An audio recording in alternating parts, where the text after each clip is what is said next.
Good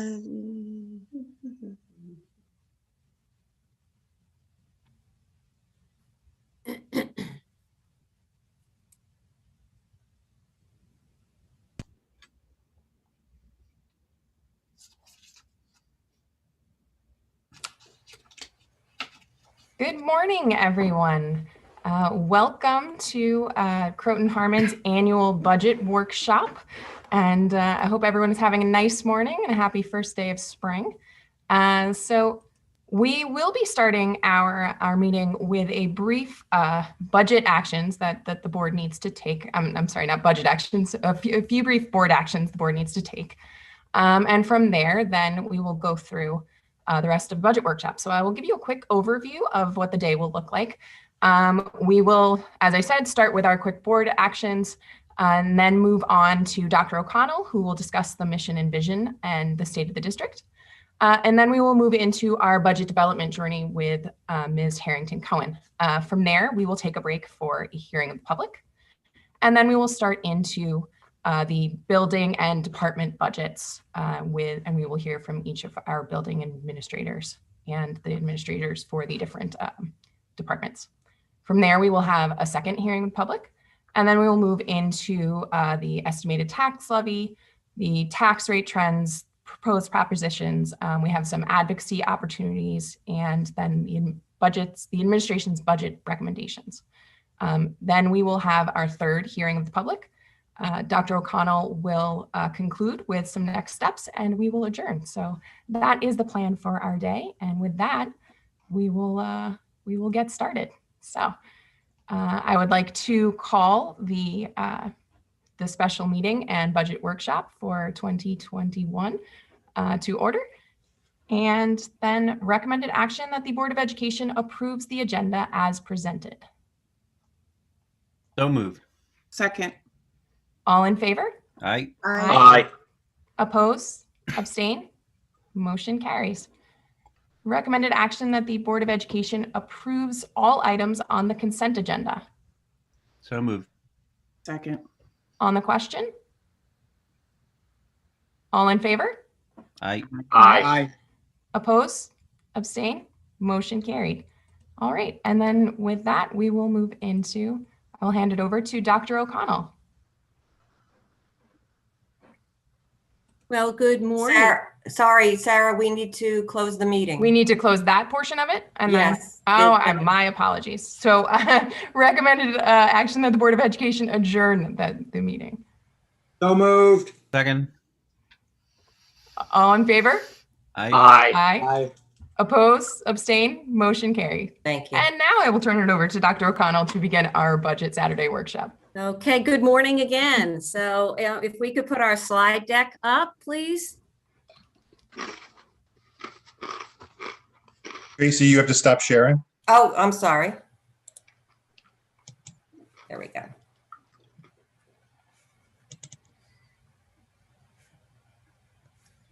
Okay, Mr. Griffiths, do you want to start us off? It would be my pleasure. Good morning, everybody. As you know, it's ingrained within our Croton Harmon culture that our work, all of it, stems from the Strategic Coherence Plan. And the Strategic Coherence Plan is embodied in this graphic that you see here, the profile of a Croton Harmon graduate. Therefore, when we arrive at a morning like this, where we're dedicated to presenting the planned expenditures for an upcoming school year, we want to remind the board and our public that the key function of our budget is to support this profile of a Croton Harmon graduate. You may or may not have noticed something that was quite deliberate in the creation of this graphic. Whereas the front of the head contains the attributes that can be developed and assessed within a classroom environment, the back of the head holds dispositions more linked to the social emotional realm. And as our team came together to deliberate this year's budget drivers, there was a consensus that in light of the pandemic, we need to focus on and attend to the emotional well-being of our people. Caring first. That is what this budget reflects. Dr. O'Connell. Thank you, Mr. Griffith. It's my honor to deliver the State of the District address this morning. So once again, good morning to the Board of Education, Croton's administrative team, students, faculty, staff, parents, and our community. Whether building a tangible structure or charting a future path, we know the importance of starting with a strong foundation. As we create our annual budget, which will shape the experience of each student, we are building the foundation of our students' future. As with any budget discussion, we will discuss revenue and expense projections, often drilling down to the specifics. We do this against the backdrop of the Croton-Harmon mission and vision, which continually reminds us of why this process is so critical and keeps students at the center of each decision. Developing a school budget is a complex, year-long process that culminates in May with a community vote. Here in Croton-Harmon, we have spent our time wisely developing a budget that balances two critical needs: maintaining our long history of presenting a quality educational program and remaining within the allowable tax levy cap calculation. To say that we are preparing for next school year during a unique and challenging time is certainly an understatement. While predicting what school will look like in 21-22 would be premature. What's more, uncertainty remains about the New York State budget and amount the aid of the public schools will receive. Yet we must continue planning our budget and our programs. Building on a solid foundation established here in Croton-Harmon School District is what gives us the confidence that this planning will be successful. Our district has a history of strong educational programs, diverse course offerings, vibrant extracurricular programs, and a talented faculty and staff who have demonstrated empathy, flexibility and adaptability, initiative, and self-direction. If these traits sound familiar to you, it's likely because they are central to the Croton-Harmon profile of a graduate. We appreciate how our faculty and staff has served as role models, demonstrating these attributes in their daily work, while our students have also shown great resilience by embracing new learning models and mastering new technologies. The proposed 21-22 budget funds support our educational programs, our extracurricular and athletic programs, provides professional development for staff, supports our ongoing efforts dedicated to environmental sustainability and diversity, equity, and inclusion, and provides a rich learning environment that challenges our students' critical and creative thinking. It also allocates funding for health and safety measures for our students and staff. This will always be a focus of our planning and budget decisions. What's more, while our students sometimes struggle to make sense of our rapidly changing world, the pandemic and racial inequity, it remains mission critical to keep the attributes of the profile of the graduate at the center of our advisory programs and our curriculum development. We must also focus on the question posed by our partners from the NYU Metro Center. And I want you to think about it, and I want it to resonate with all of us as we continue to plan. How can I disrupt or dismantle the existence of inequity in my sphere of influence? Notice the my sphere of influence. We are committed to addressing this question with a sense of urgency by deepening our focus on culturally responsive programs. These programs affirm racial, linguistic, and cultural identities, prepare students for rigor and independent learning, develop students' abilities to connect across lines of difference, elevate historical marginalized voices, and empower students as agents of social change. I am so proud of our equity stakeholder team that has embraced those tenets that the New York University Metro Center has had and continues to work with us into the 21-22 school year. It is with optimism that we look towards the 21-22 school year. We recognize that we have challenges and will face uncertainties, but we also bring the confidence that we have shown resilience in current times and will continue to do so as we move forward. I want to conclude by thanking our Board of Education and the administrative team for participating in today's workshop, and I thank our community for your continued interest in Croton schools, Croton-Harmon schools. We greatly value your support. Thank you, and this concludes the Superintendent's State of the District. Thank you, Dr. O'Connell, and good morning, and thank you for joining us today for Budget Saturday. My name is Denise Cohen. I'm the Assistant Superintendent here. We have a full lineup for you today, so I encourage you to grab some coffee, get comfortable. We will be moving expeditiously through this comprehensive presentation today. There will be time for public comment throughout the session, and we'll also slip in a break for everyone as well. After the presentation, if you have any questions, you can submit them to budget.questions@chufsd.org or visit our website for all budget publications.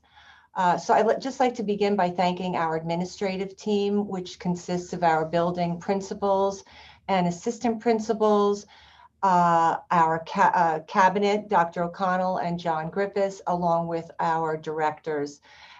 This has been a very long ongoing process for us during COVID, and we've had an incredible team here working diligently on developing this budget. I'd also like to thank Tracy Borges, our district clerk, Greg Cavalieri, and of course, the team at the business office.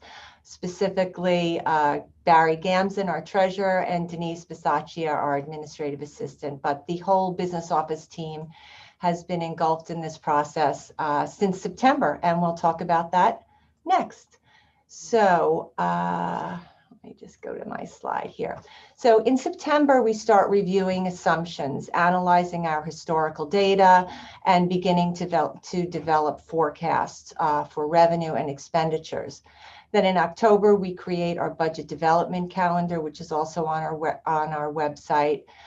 November, we start establishing partnerships and engaging in the collaborative process with our building administrators and directors to understand their goals for the year and start implementing the budgetary needs. Our instructional leadership begins by looking at the effectiveness of our programs and to determine what needs to continue and any new initiatives. Then in December and January, we begin our budget sessions with the public, Budget 101, and our other budget presentations. Next slide. Thank you, John. In February, we have another budget work session, and the New York State Retirement System releases their employer contribution rate. That's the ECR up there. We are required by law to contribute to the pension systems for our civil service employees and our teachers and administrators. And those pension rates come out approximately February or March. Then in March, we submit our allowable tax levy to the Controller's Office, have our Budget Saturday presentation, and put our budget propositions up to the board for vote. In April, ideally, we will have the governor's budget, which will secure our state aid amounts, and then we will adopt the budget, issue the property tax report card, and then have our public hearing.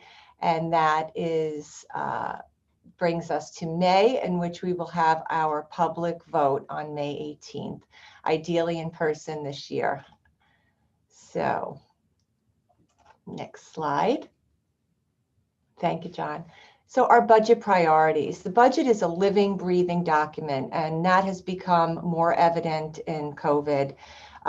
It is a systematic and deliberate process that aligns our financial resources with our educational goals, our strategic coherence plan, and all of this while keeping our community and taxpayers at the forefront. So our budget priorities are to support the goals of the Board of Education, preserve the integrity of our educational programs, our high quality educational programs, because as you know, the school district in particular has a strong impact on property values and certainly pride amongst our community. So we take that very seriously. Remain fiscally responsible and within the allowable tax levy while being mindful of the entire school community. In our district, we exercise prudent financial management, which has carried us through the pandemic and actually caused us to thrive. Our long-term planning, our conservative resource allocation, our one-to-one technology plan, and our strategically placed reserves have really carried us through and put us in a very position during this pandemic. Our next priority is aligning staffing with enrollment, also to meet our contractual obligations with all of our bargaining units and to comply with federal and state mandates. And of course, now more than ever, ensure flexibility and adaptability in our budget to sustain us during any unforeseen circumstances. Thank you. So let's begin with the governor's budget that will be released on April 1st. The governor's budget is so important because it represents the amount of state aid that we will receive. And our revenue from state aid is approximately 10 to 12%, depending upon the year. And that is dictated in the governor's budget. Next slide. So where will the governor's budget land in response to the legislative budget? Last week, both the New York State Senate and Assembly introduced their in-house budget bills. These budgets serve as a starting point for negotiations as they begin to formulate a final budget with the governor. Rather than speaking to the alarming recommendations in the governor's budget, I will speak to the Assembly and Senate response and opposition to some of those recommendations. So here you have some highlights. To preserve the $1 billion increase to foundation aid. So we have had stabilized foundation aid for this would be our third year. They are rejecting the use of federal funds in the Coronavirus Response Act, which the governor has implied that would be that money would be used to supplant state aid rather than supplementing state aid. They are also rejecting the consolidation of expense-based aids. So we have expense-based aids that are driven by the amount of services we purchase, BOCES services, transportation, etc. So to cap and consolidate those aids would severely impact our revenue budget. They are also rejecting the excess payments to schools and expanding the governor's budget to aid transportation services during the pandemic. Next slide, please. So the American Recovery Plan. This is a federal plan. Allotments are based on the Title I formula, which measures our total number of school-age students coming through poverty. 20% of these funds must address learning loss due to COVID. Aid will be distributed through the state, and Croton Harmon's preliminary allocation is $527,000. We have not budgeted for this money. We're not quite sure how it's going to be distributed, or if it's going to be accounted for in our federal fund or our general fund. Information is coming out on that regularly. So far, the funds can be used for supplemental summer programs and after-school programs, mental health services, technology, facility repairs to improve student health, and activities to address the needs of our disadvantaged students. Okay, revenue. So let's begin by looking at our revenue sources. So this is an overview of our projections in March and our final analysis of revenue in the 2021 school year. So county sales tax accounts for approximately $400,000. This amount is stabilized this year because we reduced that last year during the pandemic. The county sales tax was up the prior year approximately 20%. So we've stabilized that. But hope that that revenue source will increase now that we are hopefully coming out of the pandemic. Interest earnings, that's where we took our biggest hit this year and last year. We had very lucrative and allowable through municipal law investments that provided considerable interest earnings the past few years based on some changed investments. So that number has decreased considerably, and it's gone down 113,000, and that was after a reduction last year based on state aid, based on COVID. Our building use fees have gone down considerably. We are hoping that that will open up next year, but we're planning conservatively. And then other revenue, which is tuition revenue, refund prior year, et cetera. Then state aid. So our state aid amount has decreased by the federal stimulus inserts. So the state education department and the New York State Governor's Office has essentially pulled the federal stimulus CARES funding, we're calling it CARES 2 funding, out of our allocation, and then infused the federal funds for that same dollar amount. So though our state aid has not decreased that significantly, those stimulus funds have to be targeted, have to be applied for, and at this point, we're not sure whether or not they will be in excess of our state aid or a part of our overall package. The next allocation is our fund balance, and the additional fund balance to fill the budgetary gap. So we've infused into this budget 1.9 million plus an additional $870,000, and then $400,000 in reserves. So totaling $3,174,015 in reserves to balance our budget. And then of course we have our tax levy, which is $41,427,807. We have a very small revenue toolbox here, and the lion's share comes from our allowable tax levy. Next slide, please. So this is just an overview of our budget in a little Pac-Man slide. I won't go too far into depth with that. Next, we have our preliminary property tax calculation, which was actually filed in March. So the tax cap formula was implemented 10 years ago to put a cap on a school district's ability to levy taxes. And it controls our growth as well.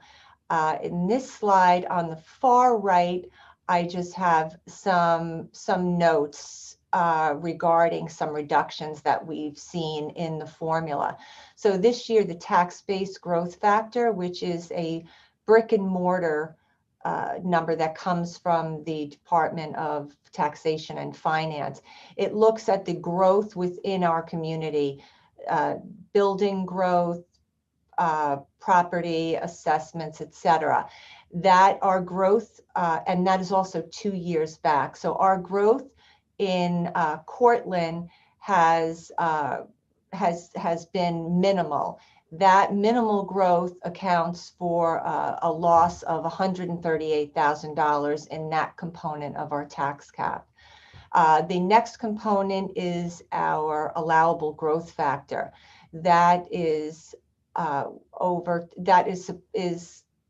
was promised to be approximately 2% or the CPI. We've rarely seen the 2%. This year, that amount is equivalent to 1.23%. Then we have pilots. So we have had no pilots for the past 10 years. However, there is a housing development that the village is pursuing, which will be on Maple Avenue. They are in negotiations right now with the builder, and certainly that will impact our enrollment and also impact this formula for the life of the pilot. That brings us to our projected tax levy increase, which amounts to 1.43%. And according to the most recent publication in Westchester Putnam School Boards Association, Croton Harmon has the lowest tax levy increase in the county as of today. So I'm happy to report that. Next slide, please. Thank you. Budget expenditure overview. So before we get to the expenditure overview, or part of that is looking at our enrollment projections.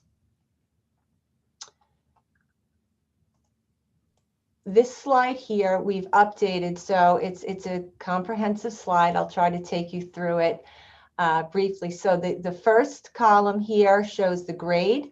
The second column shows our homeschool and out-of-district student. The next column is our full-time students. The next column is our part-time and in-house special education students. And then the third column is our total. These are based on our March 21 enrollments, as well as an incorporation of our demographic study. I'm going to go to the far end of the chart there. You can see the circled numbers. These are potential changes in the number of sections. So with our current estimations, it looks like there is a potential decrease in sections in kindergarten and first grade, and also potentially sixth grade. I just want to point out that the homeschool and out-of-district numbers, which amount to 50 students, are not incorporated into these calculations. So as you can see, if some of our homeschool students were to come back or out of district, that would significantly impact our class size. So we will be watching this closely as the months pass. Are there any questions at this point? Nope. Okay. Next, we'll move on to our general support budget. So our general support budget represents approximately 13% of our budget, includes our Board of Education, central administration, legal costs, tax certiorari costs, costs for our fiscal advisors who handle our debt management and long-term planning, and our operations and maintenance department, which you will see an increase there of $148,000. That's primarily related to increased safety and COVID protocols that we've incorporated into our budget, and some additional utility costs. Next slide, please. This is our instructional budget, which represents 50% of our budget. We have some increases in instructional administration and improvement. This is primarily due to some PD that has been incorporated, professional development that has been incorporated into our federal grants. You see moderate increases in special ed and instructional media and special schools, and moderate increases in co-curricular and interscholastic activities, athletics, which Mike Galino will speak to later. However, I did want to point out that there are no impacts on our athletic or instructional programs, just some reconfiguration. Our next slide, thank you, John. This is about 28% of our budget, includes our transportation department, our employee benefits, which are a significant amount of our budget, and our debt service, which is the cost of capital financing, and then other financing uses, the $110,000. And these are interfund transfers that support our summer handicap program and our school lunch program, our child nutrition program. Just a brief overview of our employee benefit budget. The New York State Teachers Retirement System accounts for 30.5% of that. As I indicated earlier, we contribute to the New York State Teachers Retirement System and the Employee Retirement System at a rate of between 10 and 17% of our staff salaries for the year. So that's a significant number for us. Also, we have health insurance for our existing employees and retirees. This retiree health is a growing number. And then we have our Social Security. So for each of our employees, we contribute 7.65% to Social Security. And then we have other costs for additional workers' comp, our dental and vision plans, etc. Next slide, please. So we cannot dismiss the cost that COVID-19 has had on our budget and also our community. So the impact on our operating budget, you can see also in most of the slides, you'll see our adopted budget on the 2021 slide. For this slide, because we didn't have any COVID expenses in our adopted budget, I included our adjusted budget here. So as you can see, the 2021 adjusted budget, we spent approximately $465,000 on COVID-related expenses last year.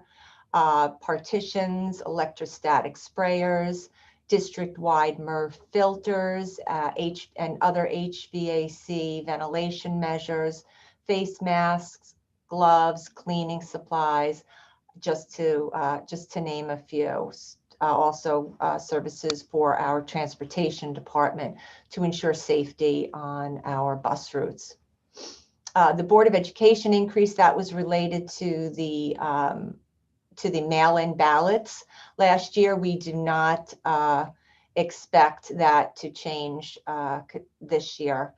And then, of course, we have maintenance of plant, which we've allocated an additional $130,000 for continual safety measures and supplies and materials related to COVID-19 and full reentry to schools.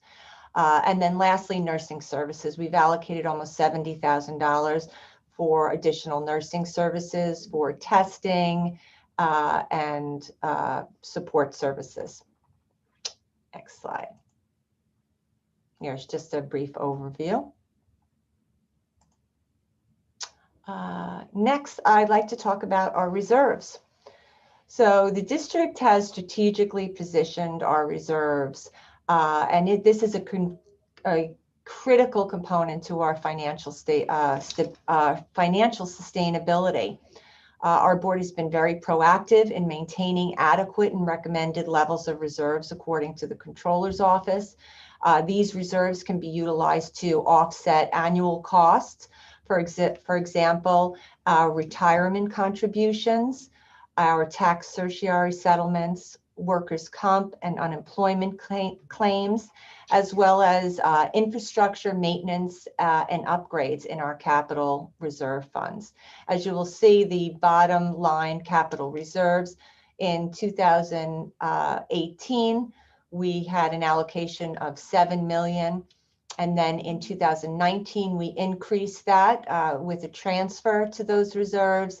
And then in 2020, we had a capital project which consisted of our food service program, our child nutrition program, and our facilities at PVC and CET, in addition to a district-wide phone implementation at all of our buildings. So you'll see that reduction reflected there. Our capital reserve allows us to allocate some of these ongoing maintenance and new initiatives without affecting our operating budget. Next slide, please. So here we have our fund balance projection. We talk about our fund balance as being a critical part of our budget and sustainability plan. So in 2020, our year-end fund balance was 20,111,910. The next section is our projected revenue for the current year, less the projected expenditures for the current year. So our projected gain for this fiscal year, and this is projected based on our February numbers, we do fund balance projections every month, and there's a wide range. So this is an early projection, but we are projecting approximately $1 million in current year fund balance. And we've also included here an additional lunch fund transfer. So our child nutrition program has grown considerably. However, we have a deficit in the fund, and we are working on reducing that deficit.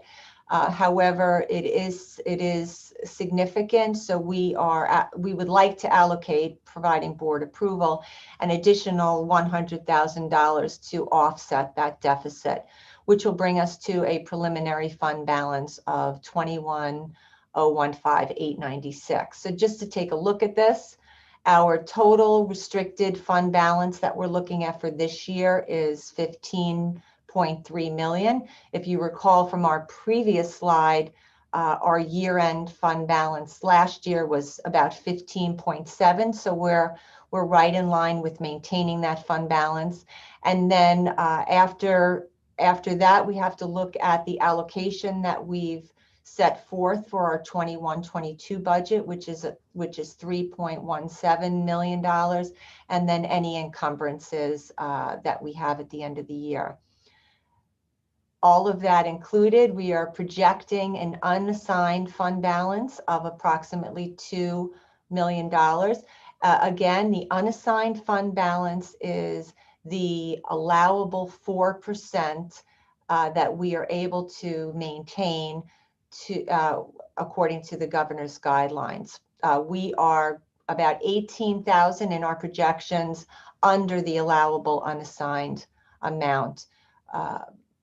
Again, it's $2 million. It accounts for probably less than 2 weeks of expenditures in our budget.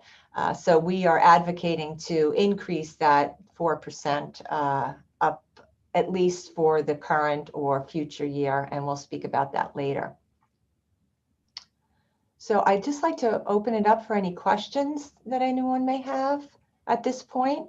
before Sure. we go into public hearing? Let me ask a question, if I might. Sure. Okay, and I'm just looking at this slide. The same slide that we just looked at with the projected fund balance, total balance being up about $900,000. And then with the unappropriated or unassigned fund balance being $2,012,855, 3.96%. My question is, if you go back to the earlier slide where you showed revenues and you showed a gap of, I think it was 890,000, 70. 870,000, I'm getting that now. Right.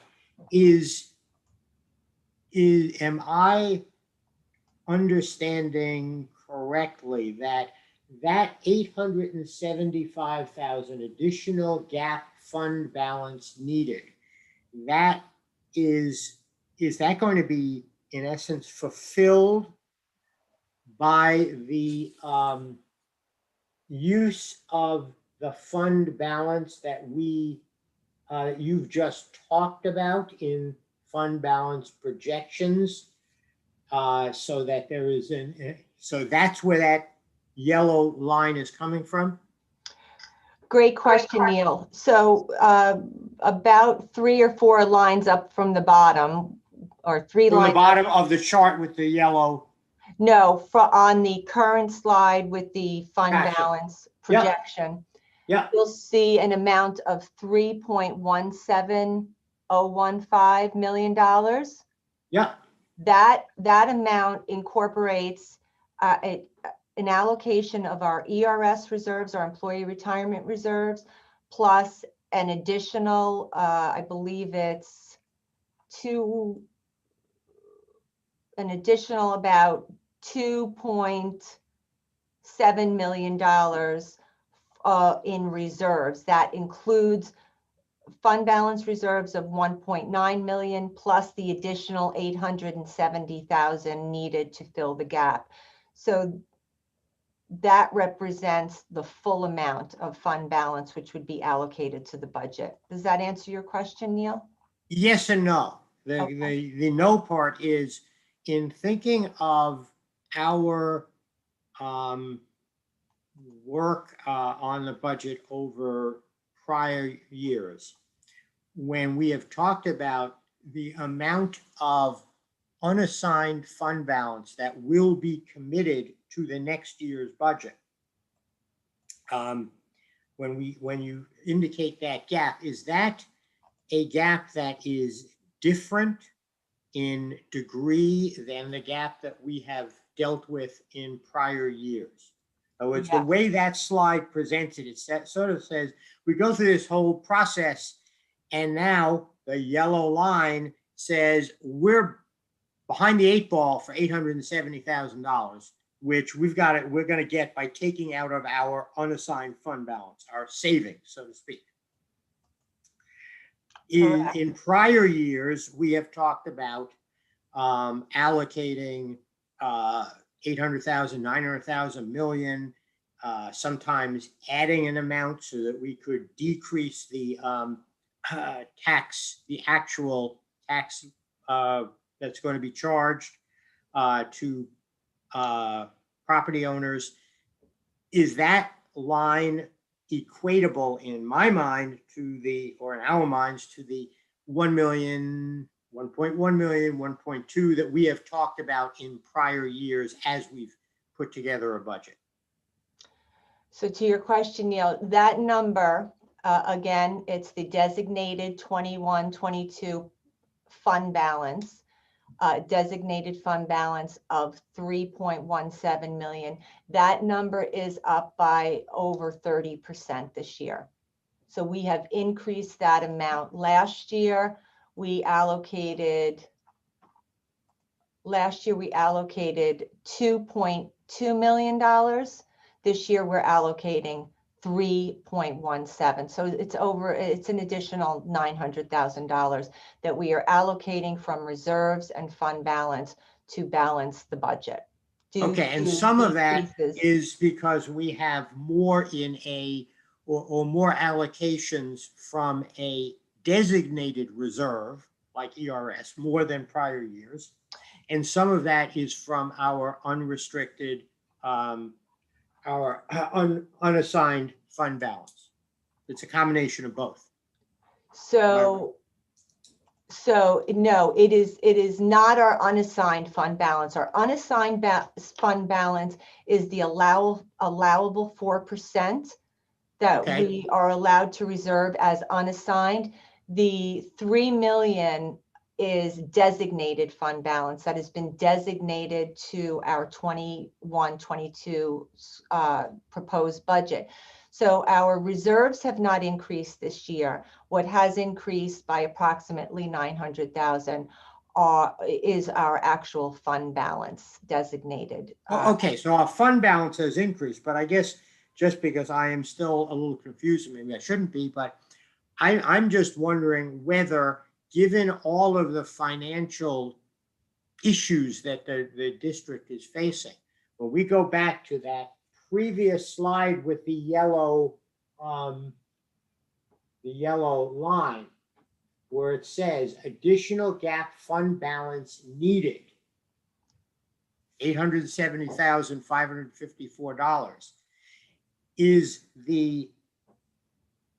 that number that is going into our analysis of revenue being satisfied by taking $870,554 from our unassigned fund balance? Okay, so our unassigned fund balance, which is the 4%, according Right. to our projections, will be fully retained. Got it. What this will do is this is assigning additional fund assigning our additional fund balance, not affecting that unassigned fund balance, assigning additional fund balance to our budget. And Neil, I think this may help this situation. So generally at the end of every year, we designate an amount of fund balance to the next budget. And we also designate reserve increases. Right.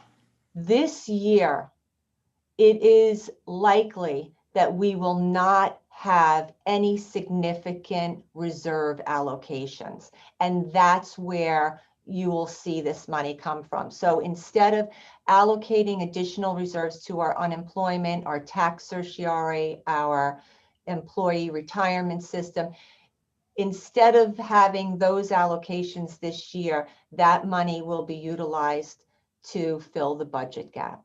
Does that help? So that helps, but that also answers, I guess, the next question I was going to ask, which is, since we normally do what you have described at the end of each fiscal year, based on the monies that we have in essence unspent, come the 22-23 budget, the next one, we are going to be in a more difficult situation, if I understand, because we're not going to have the same pot of money in the assigned reserve funds to utilize for that budget.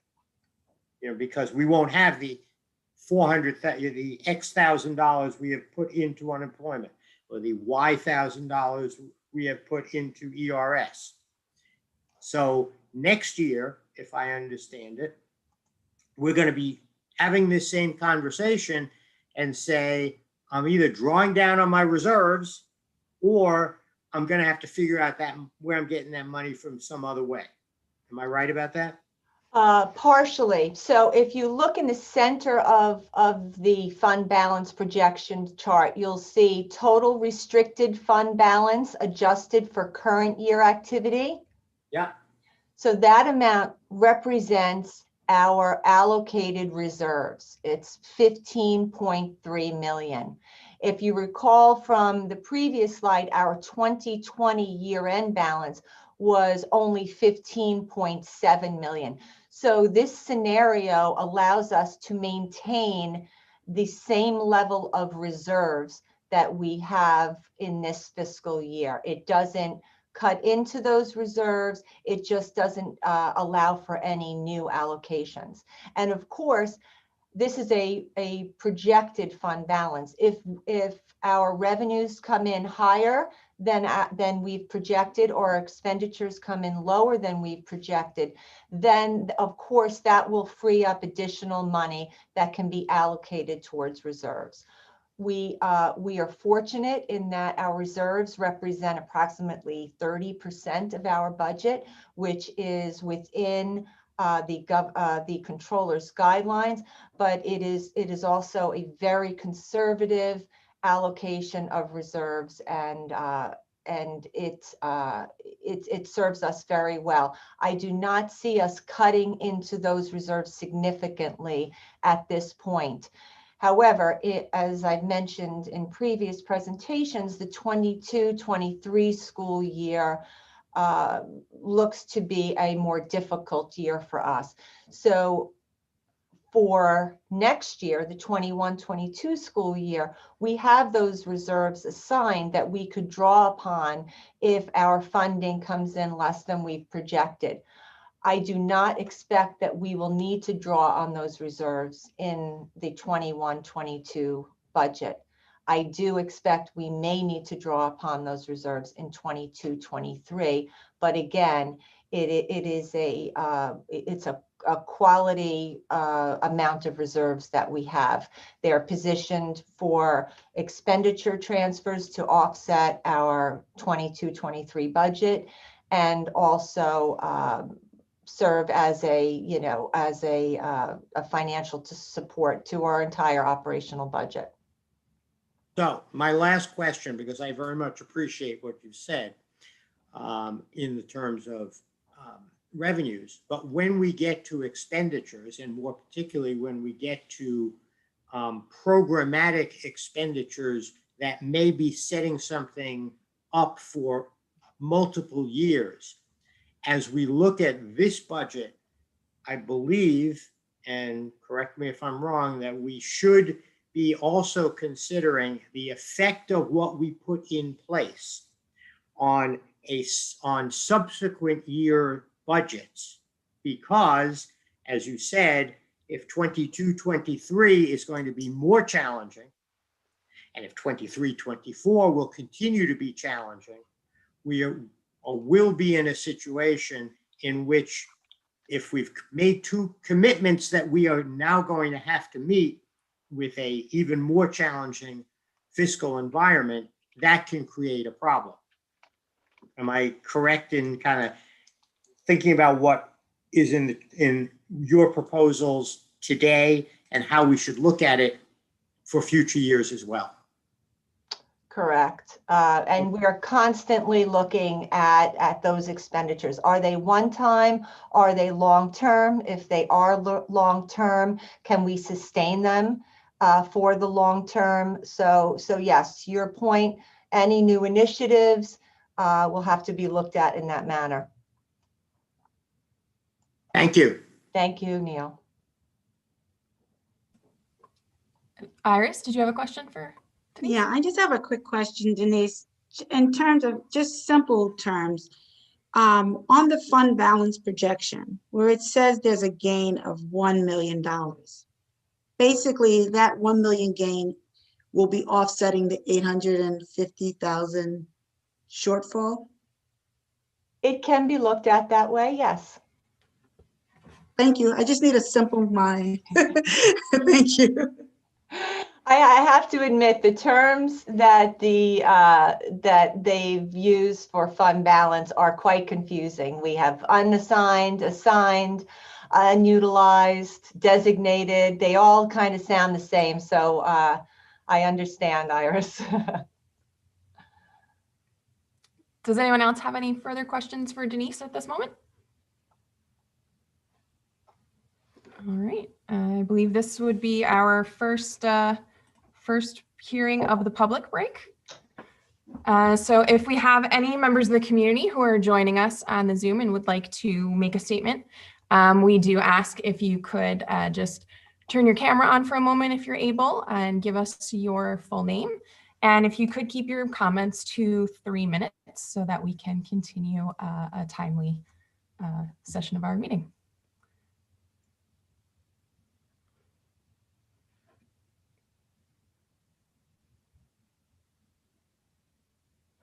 Okay, if no members of the public would like to speak right now, we will have 2 additional opportunities later on in the meeting to address the board.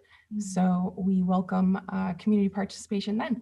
And with that, I will turn it back over to Denise then. And I will toss it over to Mr. John Griffiths. Great, thank you.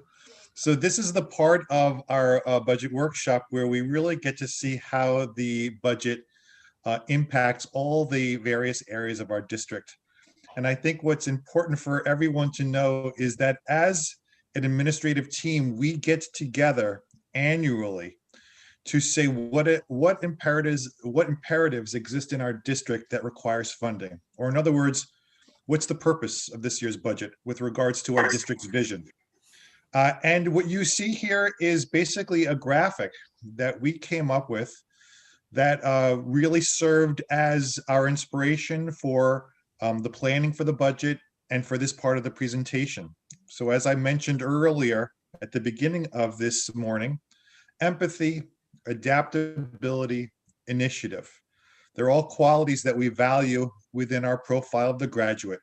And we feel that building these qualities in our students, modeling them throughout our system, are foundational to success. Without these skills, the pathways to our other ideals like critical thinking, innovation, collaboration are far less certain. And once again, the district feels that as we transition out of a global pandemic, having a stance built upon these qualities, empathy, adaptability, and initiative will be foundational as they focus on caring. This is a mindset that really is focused on the need at this time in history to care for others. So as we hear from our administrators in charge of our buildings and all of the district areas, you will hear how this dedication to caring will be the key to unlocking success throughout our system. With that, we will start with our friends at Carrie E. Tompkins Elementary School. Thank you, John. So as you will see on our building level budgets, what I will do is I'll briefly overview the budget, and then we will hear from our principals and assistant principals to get a better understanding of the programs for our student and how our budget dollars are being aligned with building initiatives. So let's begin with CET, our elementary school. So this is a budget overview. I won't go line by line, but there have been modest reductions in the CET budget for some field trips, supplies, and materials. So the one blessing of COVID is that we haven't exhausted all of our supplies and materials, instructional supplies and materials. So we do not need to replenish our inventory. So we were able to make some adjustments to those columns using our current resources. You will see programs for students with disabilities. This will be a moving budget change throughout the presentation. So these are programs that Ms. Karen Gatto will speak to, our pupil personnel director.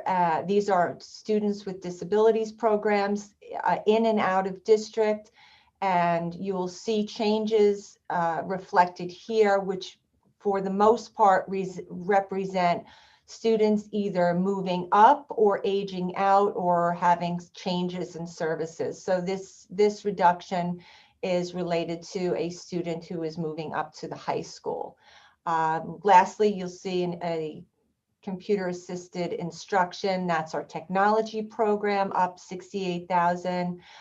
These increases are for planned purchases next year of iPads, some other computers. I won't get into that. I'll let Deborah August, our technology director, but those are computers that will be added to the CET program.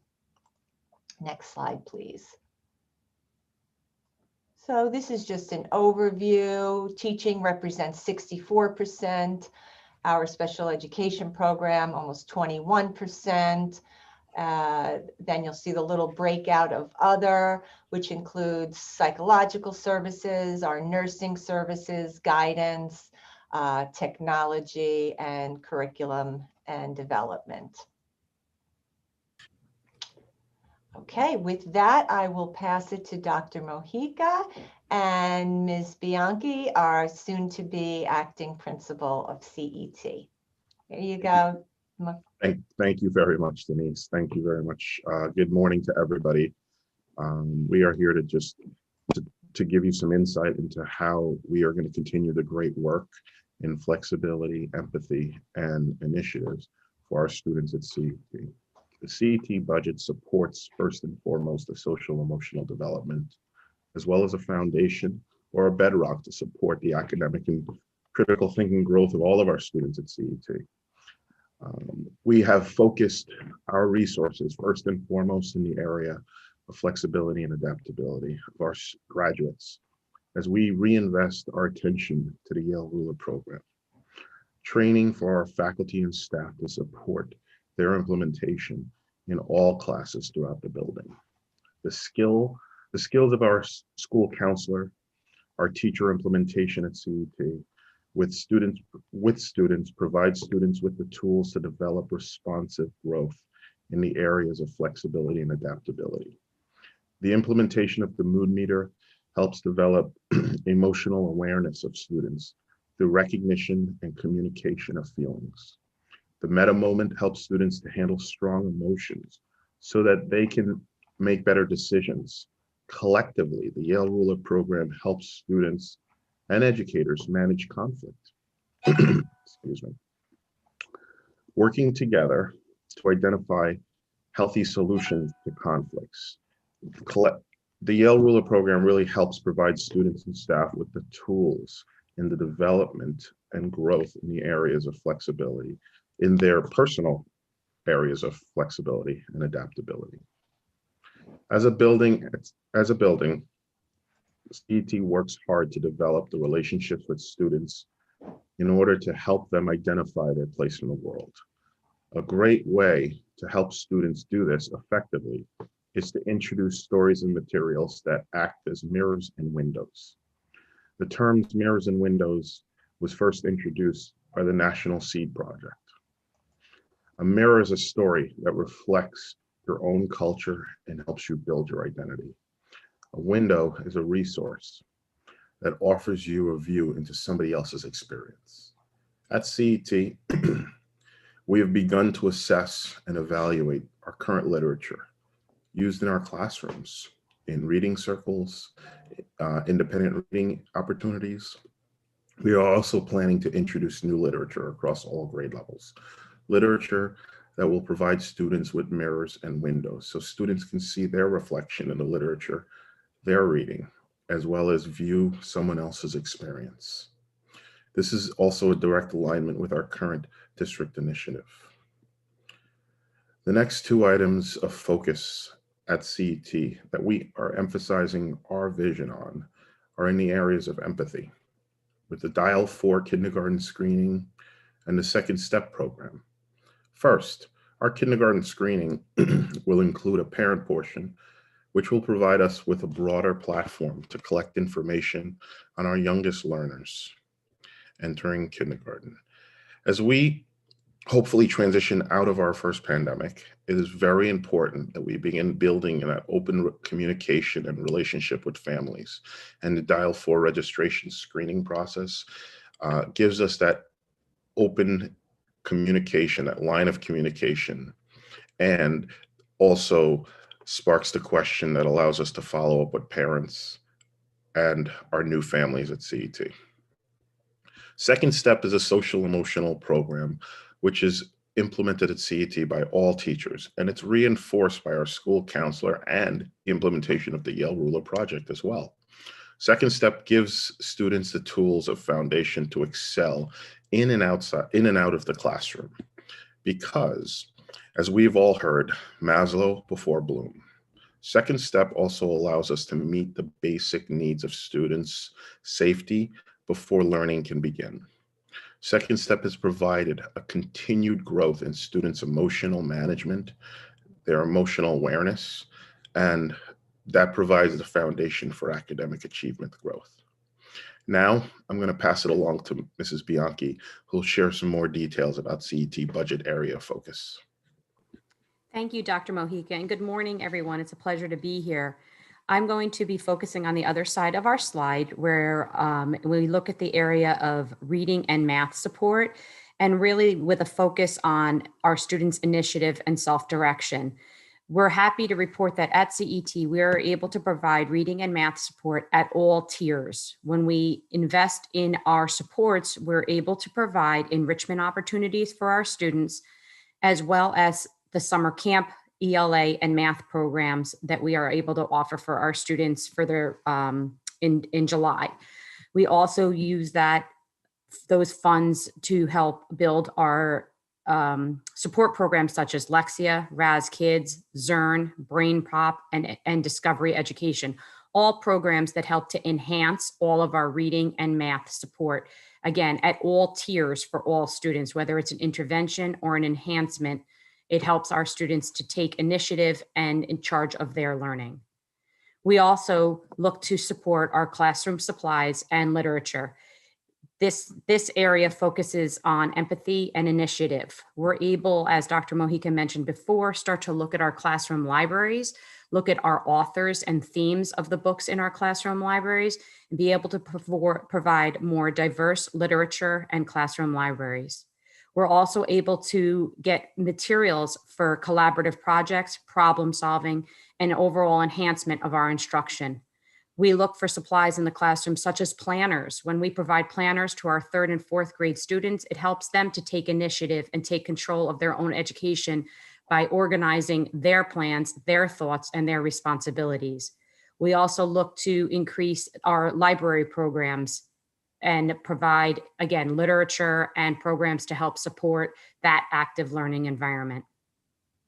Additionally, when we move down to the next, it's our Science 21 and Mystery Science. We've been a Science 21 school for many years. Science 21 provides hands-on experiments and science opportunities for our students.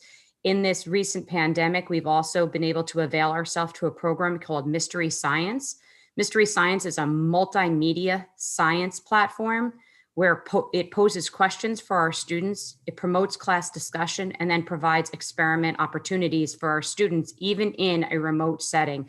And that is something that we are going to continue to utilize as we move forward. It provides our students with opportunities for critical thinking and problem solving, as well as exploration. It also leads itself to STEM and STEAM opportunities for our students within the classroom. The last area that I would like to focus on is our co-curricular. Our co-curricular really touches upon empathy, initiative, self-direction, and flexibility and adaptability.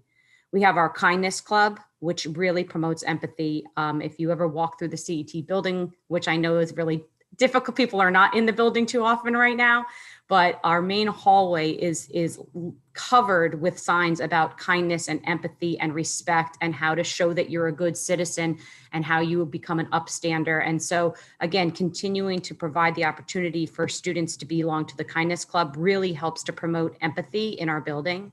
We have our morning math programs, which is strictly on a voluntary basis. So here you have students taking the initiative and self-direction in an area of interest for them. So we offer our morning math programs.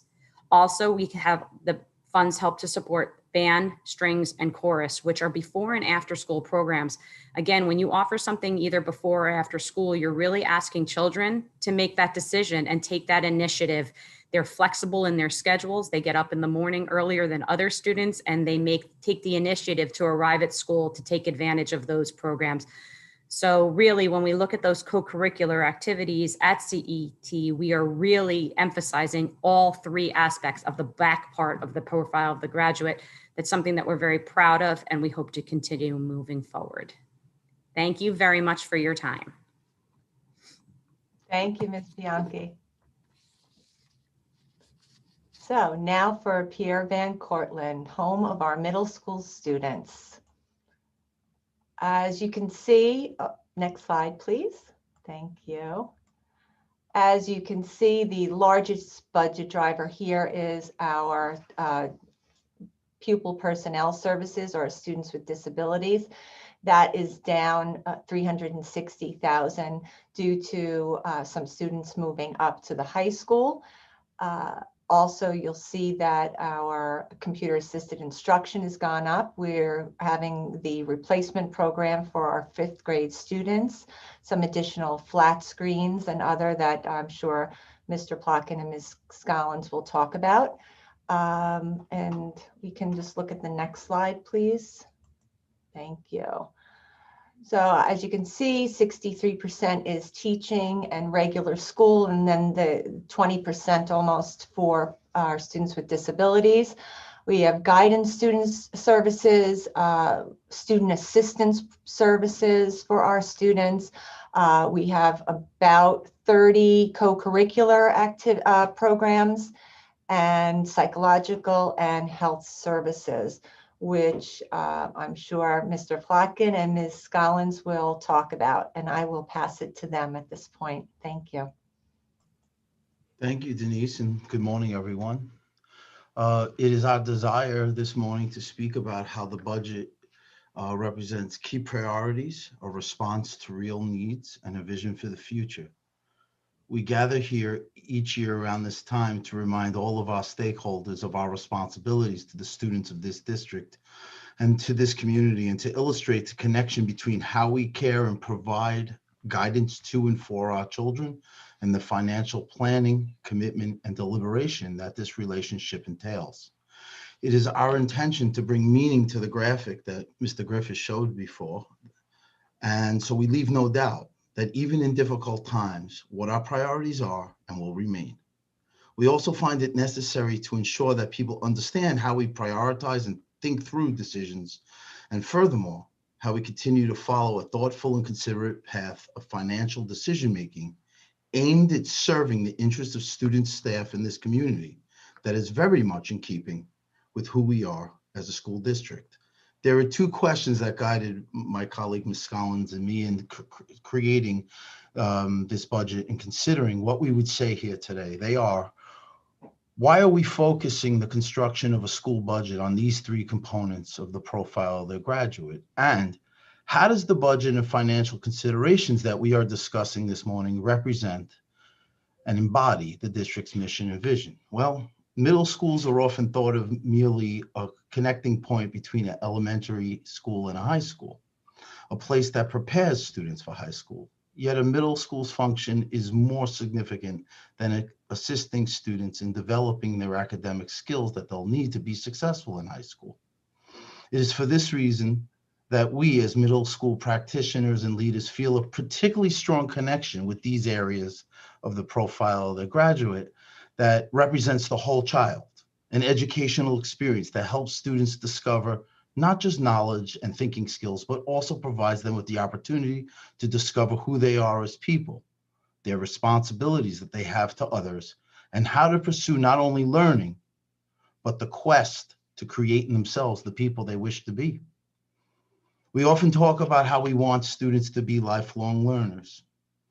There is nothing that makes that action statement more relevant than when we consider how middle schoolers are on the precipice of a lifelong quest to be the best person that they could be, and will need these skills and to develop strong dispositions for empathy, adaptability, and initiative. These skills or proclivities are not just soft skills, as sometimes people refer them as. Quite to the contrary, these are very important features of successful and happy people. These are skills and dispositions that employers covet, personal and professional relationships thrive on, and these are attributes that make for well-lived lives. These are not soft skills at all, but very important human skills. Ms. Collins. I'll start us off and take a minute, as Michael and I do each and every Monday, for a mood meter check-in. Hope everyone is feeling in the green today. We're going to start thinking about our social, emotional, and learning support. This is the engine of empathy, how we teach it, model it, and foster it in a school culture in which empathy is valued because it is a foundational component of our relationships with students and between students. And we cannot think of our students' progress and academic experience without understanding the connection to the skills and perspectives that they need in the social emotional support and the active practice of showing empathy. Our counseling team demonstrates empathy on a daily basis and also fosters empathy in our students. School counselors and psychologists lead small groups, individual counseling sessions, push-in lessons, and do so many other things to show empathy and help our students develop it in themselves. We have an at-risk team, and this is a team of counselors, teachers, and service providers, and we meet weekly to address the needs of our most vulnerable students. Their interventions and involvement with students and family go well beyond what is customary in schools. Their efforts and the energy that is dedicated to helping students is a justification as to why this team should possibly be renamed from at-risk to the empathy team. Advisory and our ruler approach.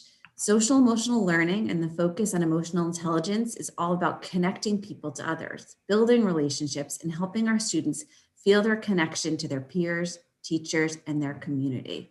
Our motto is feeling safe, happy, and respected, PBC.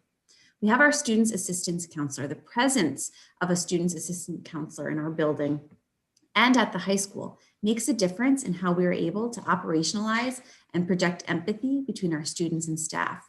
When a teacher has a concern about a student, the student assistance counselor offers another place for that teacher to turn and another person for them to partner with. The student assistance counselor will continue to be a part of our social emotional teams, intervene with our students, support our families, and create leadership opportunities for our students through the Teen Leadership Council. This budget reflects the importance of continuing to support these efforts, these professionals and our students in the exercise and development of empathy. We also have our grade level teams. There is not a more valuable asset at the middle school than the way we are able to schedule and assign our faculty than providing a team structure. We could have spoken about this feature of our middle school in reference to any area of the profile of graduate, but we chose to discuss this important feature of the middle school experience through the lens of empathy. When children attend school, they are cared for, guided, and known by their dedicated team of teachers. Teaming increases the likelihood of success. Teaming is why our students feel connected, supported, and challenged. Teaming is why parents are able to effectively collaborate with those that are responsible for their child's academic success and social emotional development. A team is why teachers feel more supported and ready to engage in multidisciplinary learning with their students, and why our teachers are actively problem solving for the benefit and in service of our students. Teaming is an essential element of our middle school model and an indispensable component of a middle school that exudes empathy. At PBC, we will continue to offer our summer programs that students need and want to be part of. These offerings pair students with energetic and enthusiastic teachers to pursue creative writing goals, provide a time for students to develop problem-solving skills through math camp challenges, and to get a head start on some of their high school courses.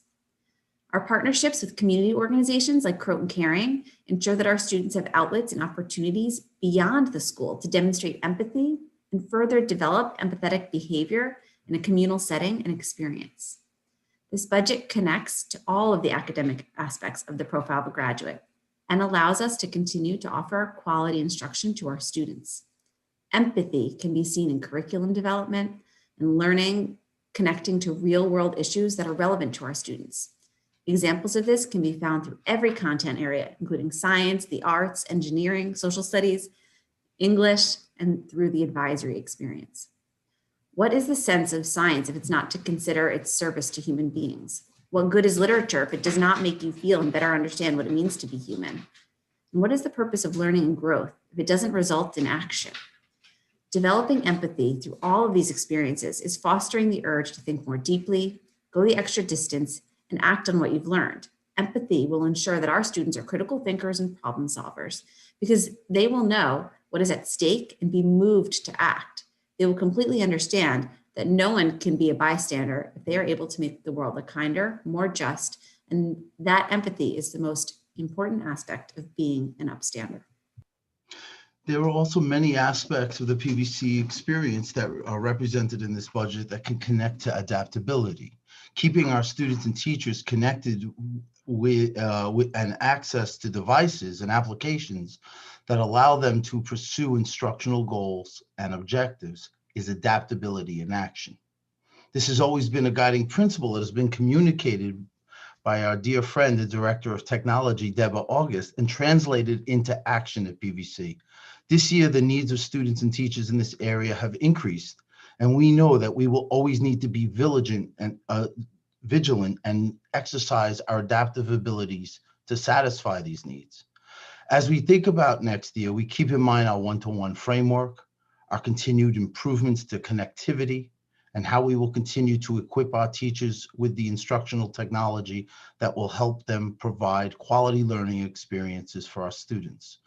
We also want to keep in mind that we will continue to support our students through this budget in their ability to adapt to the constantly changing nature of technology to ensure that there is equal access, productivity, and safety in those experiences. In close competition with technology, our ability to adapt, overcome, and make the school safe saw the greatest representation in the area of health, safety, and school security. We are confident that this area represented in the budget will continue to be of great importance in the 2021-22 school year. Demonstrating empathy is intricately connected to ensuring that the building and classrooms are welcome and hospitable to our students and staff. Our continued ability to adapt will be seen in the upkeep of the physical facility and the precautionary measures that add overall value to the PVC experience. They provide a sense of safety and security and enable our students to focus their attention on their work. As we enter into another school year, this budgetary consideration will help us keep our students safe from contagion and secure from potentially external dangers. There is a delicate balance between making people feel safe and having the least restrictive environment. Supporting the well-being of our staff and students and responding to emerging concerns is an area we have grown in over the last few years and an area that needs continued investment. What speaks about adaptability and empathy more than the spaces in our building and the furniture that supports students who learn in different ways? When you walk into a PVC classroom, you will notice different types of furniture that help students not only feel comfortable, but also assist in increasing their attentiveness, lessen wayward behaviors, and provide teachers with the needed space to have conferencing with their students. Our students will continue to benefit from ball seats, standing desks, semicircular tables. These devices and items help students that have difficult time with focus adapt and be successful. Professional development is also supported in this budget and will be employed in areas that allow teachers and service providers to be responsive to students' needs and continue to reflect what our community values in the area of equity, diversity, and inclusion. Teachers and staff shape the learning environment to facilitate learning, promote empathy, encourage initiative, and provide our children with what they need to engage in problem solving, critical thinking, and collaboration with their teachers and their peers. Our investment in these people and endeavors ensure that they are able to adapt to the ever-changing landscape of education. We will also continue to promote teacher leadership as evidenced by our curriculum coordinators and team leaders. For it is they who lead their colleagues in adapting to the changes that our students, school, and community face. Through this budget, we will continue to support our custodial staff as they adapt to each changing day and to keep the facility safe, as they learn of new ways to foster healthy spaces and to do so by utilizing sustainable and green methods. Instructional technology like Imagine Math, Achieve 3000, and library databases subscriptions ensure that our students have access to the ever-changing world through resources. And last but not least in this area is our child nutrition program. And I want to just say that this program continues to make changes each and every day since its inception. It has been a program that has been able to adapt and overcome and meet the needs of the community as they are constantly changing. Also, our Flex program will continue and be supported by this budget. And this is a program that also is extremely responsive to the adapting needs of our school community. And I would like to just say that the budgetary allocations that we can label under adaptability continues, and the level of attention that our students and staff will get from this area will be transformational for many students and will continue in the 2021-22 school year. The final area of the profile of a graduate that we wish to highlight this morning is one that we have been working on over the last 3 years with our teachers and students, Initiative. So we're focusing on data-driven instruction. Our teachers and students are able to demonstrate initiative through many avenues at PVC Middle School. One of these key areas that we are confident in is the culture at the middle school that values and relies on data. The data is generated from a variety of sources, both technology-based and generated by teachers and students, fosters initiative and growth of our students, and fine-tuning of our approach to working with them. This can be seen in how our students utilize the feedback from teachers and from programs like Imagine Math and Achieve 3000. The information that is gleaned from these sources help our teachers and students set goals and get a good understanding of their overall progress. Nothing exemplifies how the cultivation and use of data affects student initiative more than Math at Your Own Depth. We remind our stakeholders that Math at Your Own Depth is a self-directed program in which teachers and students collaborate not only in the learning process and with data at the forefront to design instruction and help guide students based upon their desire to learn at a pace and depth most suitable for them. We have our Indie Lab and spaces that are purposely designed and fitted with professionals that will teach students to take initiative in the most creative ways, in a manner that will allow our students to be innovators, led by high-level thinking and a high level of caring and empathy. Initiative is alive and vibrant in the Indie Lab at PVC, and this budget ensures that our students can exercise their initiative in solving today's problems in the most creative ways. We'll continue to show initiative and seize opportunities to support the growth of programs like Junior Achievement and our co-curricular clubs that allow students to explore new areas of interest, learn about being successful at life, and exhibit their skills in each of the areas of the profile graduate. We trust that our investment in this area will help our students use their empathy as a lens to consider how new knowledge and skills can be deployed and applied.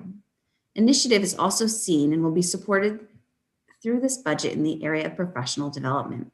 We plan to support teachers in taking initiative, where language teachers are rewriting standards for New York State, generalists learning and how to best meet the needs of their English language learners, and special educators taking initiative in forming stronger partnerships with families and their partner teachers. We would be remiss not to mention once again that our teacher leaders are initiators of change and improvement at PVC. Our curriculum coordinators, curriculum fellows, new teacher mentors, and those that turnkey technology show great initiative in providing direction, guidance, and support for their colleagues. Thank you, Ms. Collins. So in closing, Pierre Vincula Middle School will continue to be the connective tissue between the elementary and high school experience. Our students will continue to find a warm, developmentally appropriate space coupled by relevant curriculum. As we look forward to next school year, our students will continue to find an empathetic staff to guide them, help them hone their initiative, and develop the academic and social emotional skills that will enable them to adapt and find success in an unpredictable world. This is why our budgetary planning and focus is evidenced by these examples that we provided, and the aspirations we expressed will indeed support students in the development of habits of mind that will guarantee both their success and happiness. I am sure that our board and members of the public have realized that there are items in our budgetary planning represented today that have also been represented in past years. This speaks to the fact that we are committed to creating lifelong learners as denoted by our mission statement.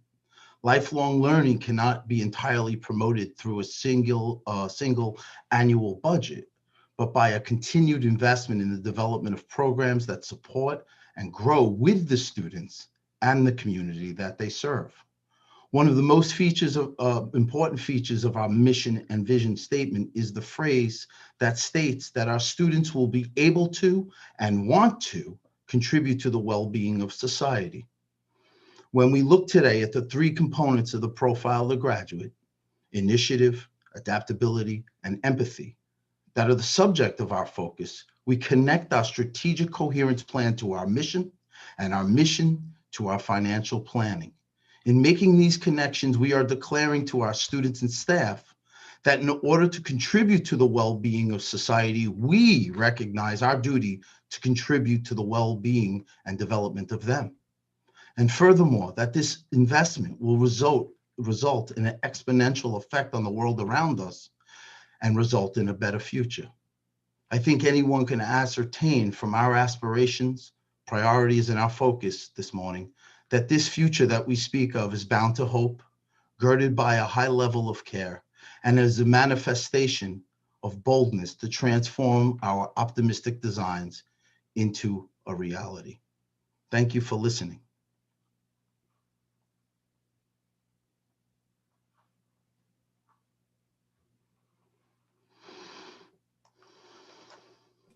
Denise, you are on mute. You didn't hear all the wonderful things I said about Principal Plotkin. Okay, thank you, Michael. So next we are off to our high school, Croton Harmon High School.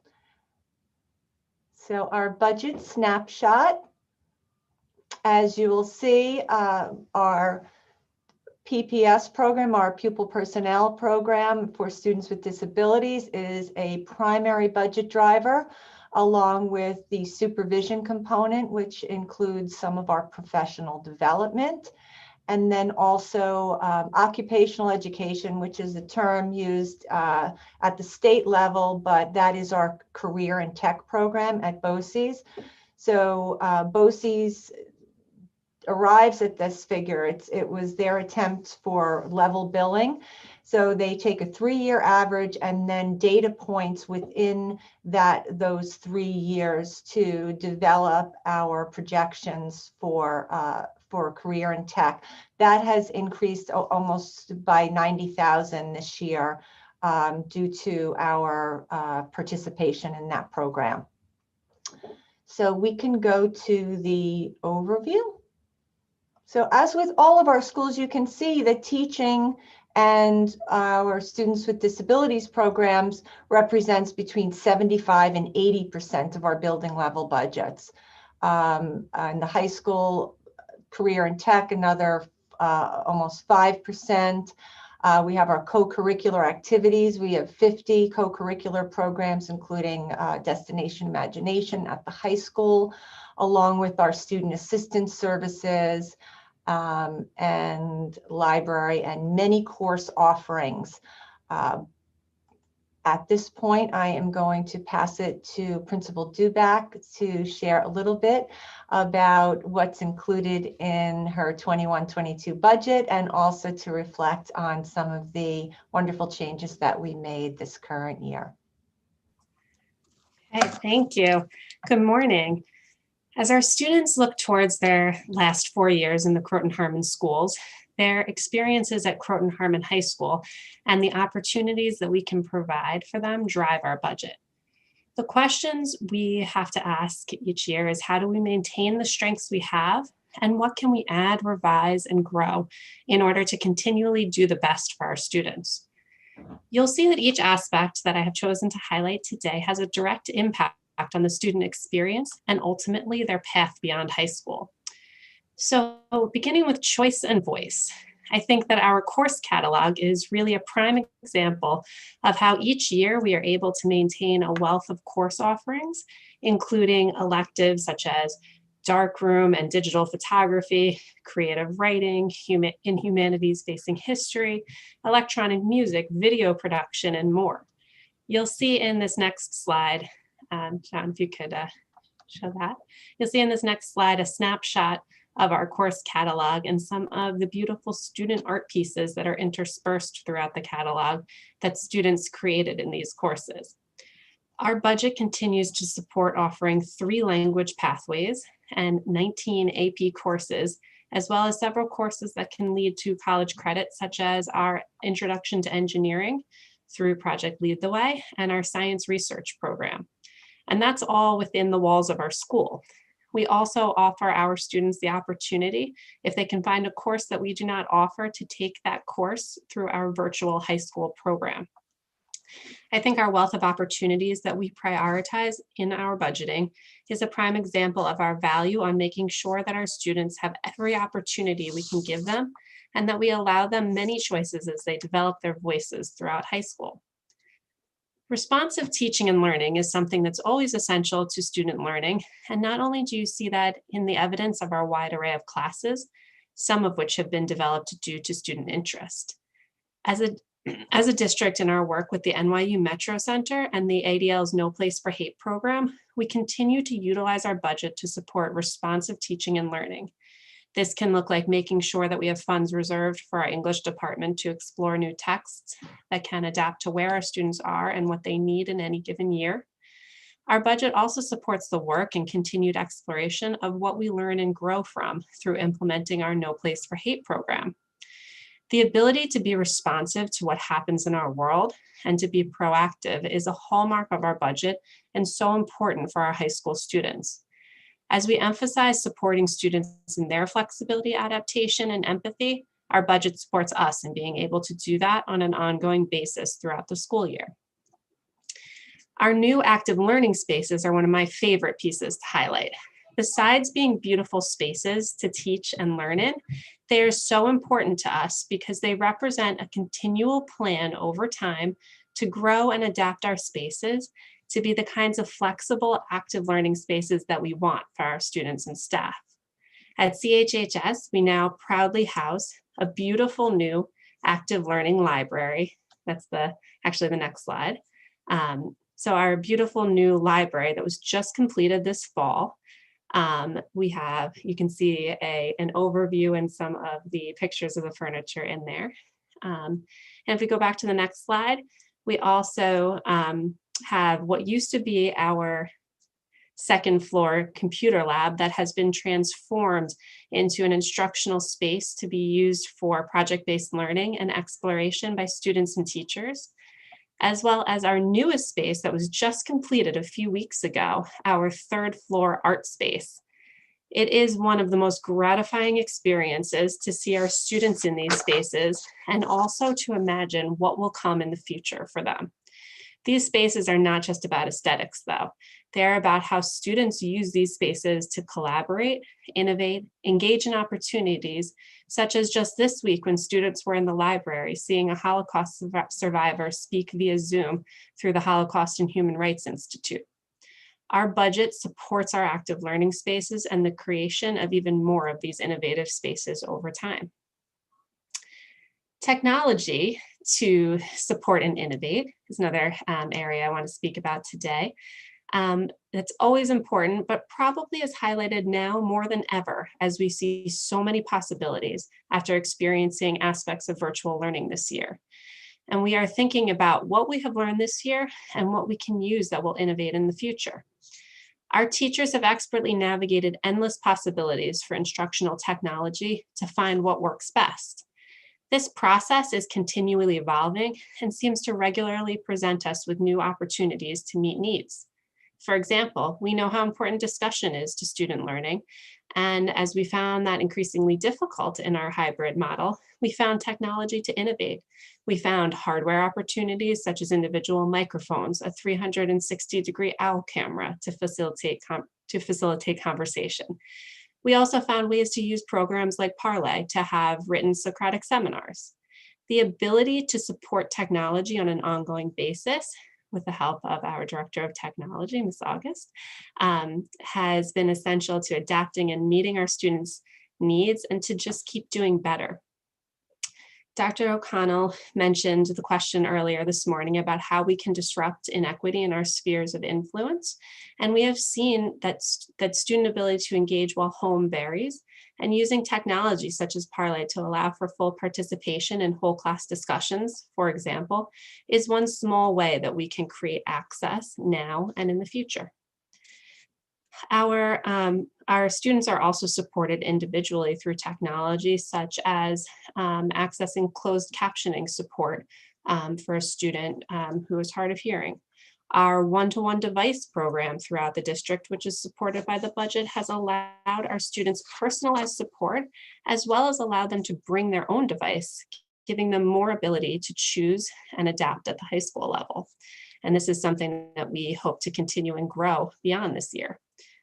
Of course, we also have larger programs such as Zoom, which have really made so much of what we do possible, and to do it safely this year. This is an expense that has really facilitated our hybrid and fully remote models and is allowing us to think about what could be possible in the future. It's allowed us to facilitate instructional elements such as small group conversations and authenticating users so that we can ensure that only our students are in our classes.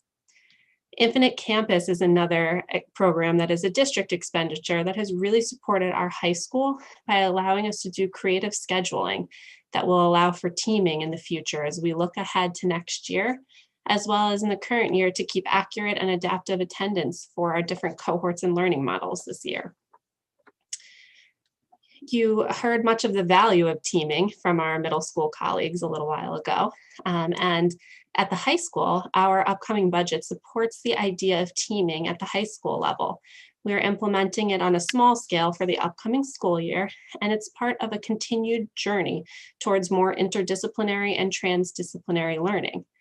We already have some wonderful elective offerings that I mentioned earlier that allow for interdisciplinary planning within courses, and now we are continuing to expand our thinking in line with the kinds of skills and learning that we know that our students will need in the future. So we are looking at teaming in 9th grade English and social studies so that we can see what an increased level of student support and dedicated teacher planning time towards this can bring to our school in the future. Our budget also represents our emphasis on the student experience because that really is what this is all about. Every decision we make is about what we can provide for our students. When you look at our extracurricular offerings with more than 30 clubs and activities, you will see some longstanding clubs, but also several new clubs that have been created recently, such as the Women's Connect Club, an Origami Club, a National Eating Disorders of America Club, and we have a Teen Mental Health Awareness Club in progress of being formed right now. The ability for our students to explore their passions and interests with the support of a faculty advisor is so important. One of the things that our students wanted to make sure that we knew in our reentry planning for this year was how important it was to them to make sure that their clubs were still able to run, even virtually, because they shared that their clubs were a key aspect to their mental health. I can't tell you how many students write about the work they do in their clubs as they fill out their college applications and reflect on direct impacts they have made on others, whether it is through organizing Take Back the Night, revitalizing our school newspaper in a digital space, or producing newscasts through CHTV that connect our school community together. And this is a great segue into mental health, which is another highlight of our budget and is built strategically in addition to our extracurricular programs. Our budget supports a class that all of our 9th graders take, PASS, Personal and Academic Skills Seminar, that is designed around the tenets of DBT so that all of our students can learn foundational mental health, stress, coping, organization, and personal skills as they begin their high school journey. We also continue to use our budget to support our FLEX program for more targeted ongoing support for our students. Our budget supports our student assistance counselor, which our middle school colleagues also spoke about, who works so closely with our counseling team and school psychologists and make up a portion of our at-risk team that ensures that we are reaching every student and giving them what they need. Our students' mental health holds up the base so that our students are well supported and throughout what can normally be a challenging part of students' lives as teenagers, but is only magnified by being a teenager during this pandemic. I hope that through hearing about how our high school budget supports the back of the head and strategically allows our students to grow in flexibility, empathy, and initiative, really allows our students to get to the point where they can cross the stage on graduation day and go out into the world beyond Croton Harmon High School and show off those visible front of the head skills like problem solving and collaboration in their college and career paths. Thank you. And I would like to just step in and thank our three administrative teams from our buildings for their overviews. There is much connective tissue between these three buildings, and I just want to take a moment to celebrate a point of pride in our district, and that's our commitment to the arts, to music, and co-curricular opportunities for all of our students. I'd like to state that the proposed budget maintains all of the offerings, and as you heard just now from Mrs. Duback, even expand some of those areas available for students to explore. This part of the budget is integral as it motivates the interests and passions of so many of our students, and as we just heard from our own students, that they recognize it as a key area of our students' mental health. And when you connect it to those three parts of the profile of the graduate that we're really stressing today, just by way of quick example, the initiative needed to memorize Shakespearean text, the empathy shown in our Star Club as they strive to make the world a more equitable place for all, the flexibility of our musicians as they've moved from ensemble work to ensemble work that used to be in person to now figuring out how to play together on their instruments virtually through Zoom and Google Meets. So I am very, very proud that our district stresses the importance of these experiences and our budget preserves them. And I'll toss it over to back to Denise to talk about the numbers. Thank you, John. So you will see a modest change of 1.5% in our arts and music allocation. And again, these reductions are essentially due to reduced allocations necessary for this year's budget based on materials and supplies that went unused during COVID and our remote learning. Next slide, please. Okay, and co-curricular, as John spoke about, we have a thriving co-curricular program. We've had some readjustments in PVC, but we are maintaining all existing programs that were spoken about today and have over 80 co-curricular programs in the district serving many of our students. Thank you, John. Health, wellness, and athletics. So Mike Galino is going to speak to this budget in a moment. We could go to the next slide, John. As you'll see, there's a $15,000 increase in this budget, some reductions. OCS, I apologize for the acronym. OCS is other contractual services. That includes some travel, dues, professional development, and Mr. Galino has made some changes that he'll speak about there. Also an increase in BOCES services, which I will discuss later in our presentation. And then also on the graph, which is not on the upper slide because it's not a part of the athletic budget, but you can see that our transportation services for our out-of-district athletic events is a significant chunk of that budget, and certainly in light of COVID and our need for more busing, fewer students on each bus, we expect that there might be some significant increases in that area. And with that, I'm going to pass it over to Mr. Galino. If I may, just before we go there, just looking at that slide that we just looked at, it has OCS, BOCES services, supplies. Where are coaches' stipends incorporated? They are not incorporated. The stipends are not reflected in this budget. So where are they reflected? They are reflected in this budget, but they're not on the screen. I can get those numbers for you, Neil. I can actually look them up while Michael's speaking. Okay, because I think that's, that's something where we look at a significant percentage or proportion of money spent on athletics. So we should know what those are. Thank you. Absolutely. Good point. Thank you, Neil.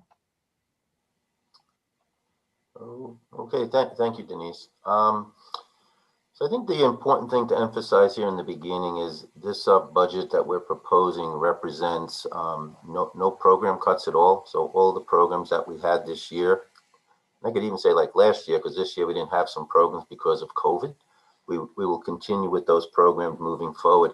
I think it's important to understand when we talk about athletics, we've heard a lot about some of the educational programs we have going on in the district. You have to really look at athletics as being co-curricular and not extracurricular, because it is actually aligned with the educational programs that go on in school. I know we hear a lot of talk about social emotional learning, social emotional skills. Athletics is the laboratory where those are practiced. You get actually applications of social emotional learning and skills in the world of athletics. Talk about transformational learning. One of the big components of our budget for next year, professional development programs for coaches.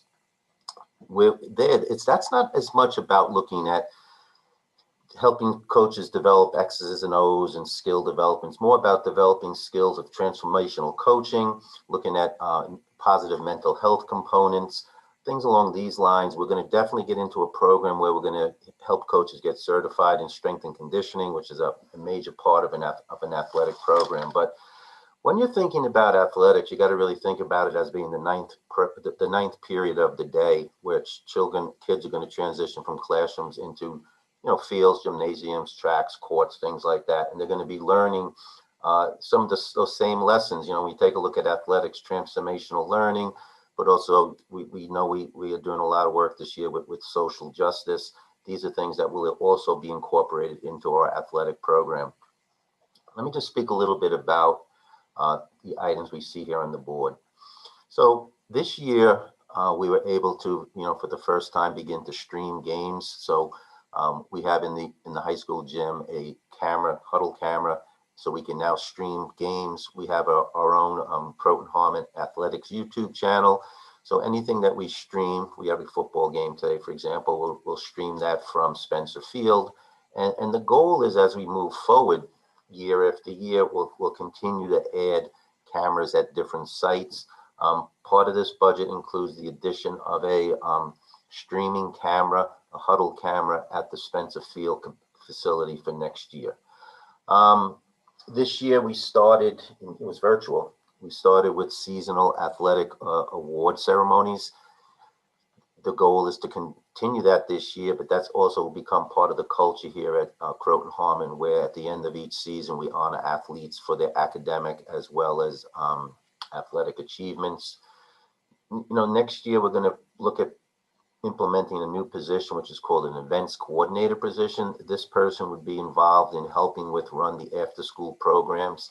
A lot of times when you show up to an athletic contest and everything runs smoothly, people don't realize there's a lot of planning that goes into just running one contest. And when you consider that we run probably a couple of hundred events a season, multiplied by 3 seasons, having that additional person to help coordinate all these activities are really good. One of the things we did this year, we started to upgrade the athletic training program. And what I mean by that, it's really the sports medicine program. So we have a new athletic trainer. One of the things we did this year, and we talked about at Athletic Study Committee, was assessing the program. We realized that the program was not really where it should be for the type of athletic program we have here. So we've upgraded that program with some additional supplies and equipment. And the goal is that next year we continue to do that. So we have an athletic program that is really conscious of the health and safety of athletes. Part of a good athletic program, I mean this when I say this, you have to look good. So we will continue with the uniform rotation program. We're in the process of really getting a solid inventory of everything that we have in-house, but generally speaking, the uniform rotation program is a new rotation occurs every 4 years for a uniform. So looking to next year, I know we're going to be looking at purchasing some new soccer uniforms. After those uniforms come onto the line about 4 years later, we'll probably look at doing that again. Rotational system, we coordinated across all the programs to make sure that, budget, by way of a budget, we can actually handle that. This year we had an athletic study committee. I believe we have 2 or 3 more meetings left. What we did was we took a close look at the athletic programs, all of our policies, protocols, beliefs that we had in athletics here. And some of that work has been implemented already this year, but we will continue to do some of that next year. And some of this budget will help to support some of those things that we'd like to do. And then the last thing is branding. Again, one of the keys to a successful athletic program is that you have a branding program. That includes a lot of signage. There's a lot of positive messages related to sportsmanship. You have standardized logos, school colors, things like that, sports merchandise. So the idea is to continue to expand on that moving into next year with this budget. And that's pretty much just a brief summary of what we hope to do with this budget as we move to next year. Thank you, Mr. Galino. And Neil, to your point, we are coaching athletic salaries and stipends alone amount to almost $500,000, $445,000 to $450,000 in the 2021 22 school budget. So my question is, in terms of the budget that is being presented to us and thereafter presented to the voters, where is that found? While Mike was talking, I was looking at prior year budgets. For example, 2019-20, the director office amount, coaching and supervision was included in the budget for athletics. Okay, which I don't see here. So my question is, where is it? Where do we find it in the material that we are being presented with and that the voters will be presented with? So that will be a part of our official budget statement. This is just a preliminary budget presentation, but our budget statement and our adopted budget, that will all be included in that, which will be coming out very shortly. Okay, and so that official budget statement will include a line item for director office, a line item for coaching, a line item for supervision. Absolutely. And we will then be able to compare that. I mean, part of our questions would have been, if we had that information here, would have been, are there increases? Are there decreases? You had said before that you were going to discuss BOCES services and why there's a large increase that we see here, but there are certain components of athletic budget which we really can't drill down into based on this slide. So we'll go forward. I know we'll have other opportunities to discuss, but I just noted that, that is missing. Understood, Neil. And as Michael indicated, there are no reductions in programs in this current. Right, but Can I just jump in, Neil? Yeah, If sure. you, Denise sent us the budget binder materials that supplement these slides. Okay. If you look in there, and I believe these are the materials that will be provided when the full, for the full public to view. I think if you look in there, it actually does give us a breakdown for counseling, health services, psychological, and it includes interscholastic athletics, and it has like a little key, so people will be able to see what the salaries are. It includes, I think, Mike's salary in there, as well as the trainers. I think, if I'm correct, Denise, that material which supplements the Budget Saturday presentation has all of that additional information? That yes, it does. For the board's viewing. And once we put forth the budget for adoption, all of that information will be available. Okay, well, I have that up on my screen. I'm looking for it now. That's fine. If, as we continue to talk, if there are any questions that I have about that, and I don't know that I would, I just noticed that I didn't see it in the slide. Please, Well, this is the opportunity. actually, no, I should say, when I look at that slide in the budget briefing that was given to the board, that slide just contains the same information that was presently presented. So No, Neil, Neil. Neil, Look at I the actually just budget sent you the binder. binder page number. okay, The I'm budget looking. binder. I'm It's looking at not the the budget. slides. Nope, I'm looking at the budget binder. And you see where it has the page that has social worker service, co-curricular activities, and then interscholastic activities? And then it breaks down salaries, All equipment, right, you know what? contracts. You know what? I'll kind of, I'll find it. Okay. It's fine. I mean, as I said, we'll be talking again. And so, yeah.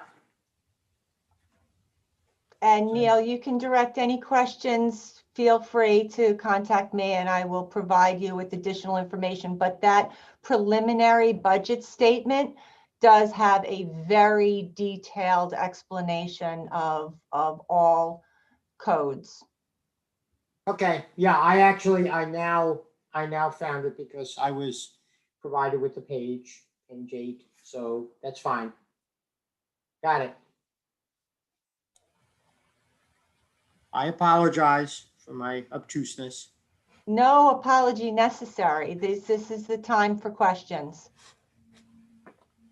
I guess there is one question, which is you had said at the beginning that you were going to discuss why there was an increase of $30,000 or a substantial increase in BOCES services relating to interscholastic athletics.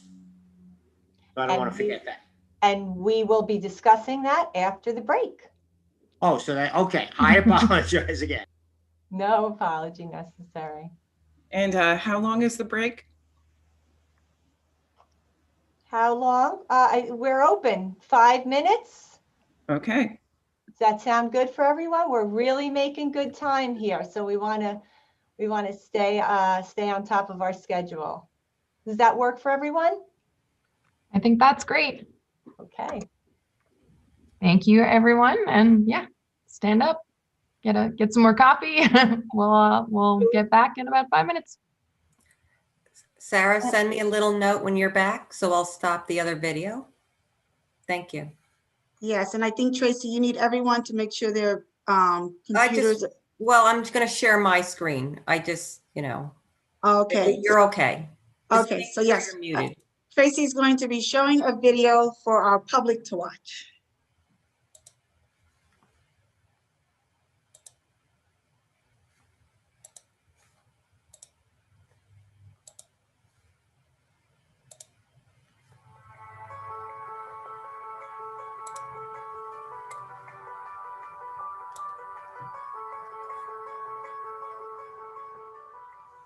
Hello, I'm Anna Pilot Buffalo. And with me today are Andrea Fury and Sarah Carrier. We are trustees on the Croton Harmon Board of Education and members of the Board Development Committee.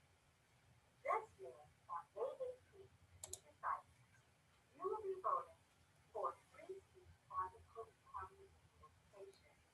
On behalf of the board, we encourage all those who are eligible to consider. Our district has many strengths. One of our biggest strengths is the people that make up the Croton Harmon District. Our board trustees are advocates for public education, want the best for our students, are supportive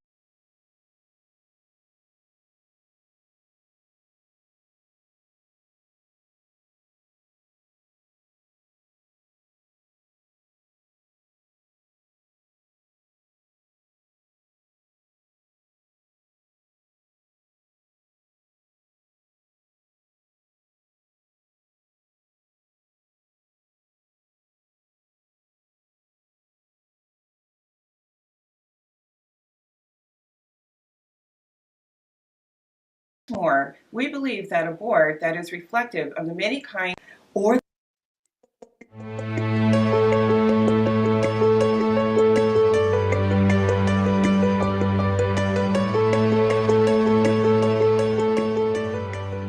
Hello, my name is Iris Bugliosi, and with me today are Andrea Fury and Sarah Carrier. We are trustees on the Croton Harmon Board of Education and members of the Board Development Committee. This year, on May 18th, to be precise, you will be voting for 3 seats on the Croton Harmon Board of Education. On behalf of the board, we encourage all those who are eligible to consider running. Our district has many strengths. One of our biggest strengths is the people that make up the Croton Harmon District. Our board trustees are advocates for public education, want the best for our students, are supportive of our administration and faculty, and want to have a voice in the decisions that are made. And while some of you hearing this may not think that you have anything special to contribute, I assure you that if you are willing to serve, you do. we want to state very clearly that the Croton Harmon School District is committed to diversity and equality and does not discriminate based on race, religion, nationality, gender, sexual orientation, disabilities, educational achievement, political affiliation, or anything else. What's more, we believe that a board that is reflective of the many kinds of people, ideas, and beliefs within its community is better able to serve that community. We urge you to learn more about running to become a school board trustee. You can get a sense of the work done by the school board by watching our live streamed meetings or the upcoming Budget Saturday meeting on March 20th, or by visiting our website at chufsd.org, that's CHUFSD.org, to view past meetings. On our website, you can also learn about the roles and responsibilities of a school board trustee. Also, a board member would be more than happy to speak or safely meet with you one-on-one to answer any questions you may have. The board will be hosting group opportunities for people to hear from sitting BOE members and ask questions. Thank you for your time and for all of the support that this community has given to the Croton Harmon schools. We hope that you will consider running for the Croton Harmon Board of Education, and we definitely look forward to speaking with you.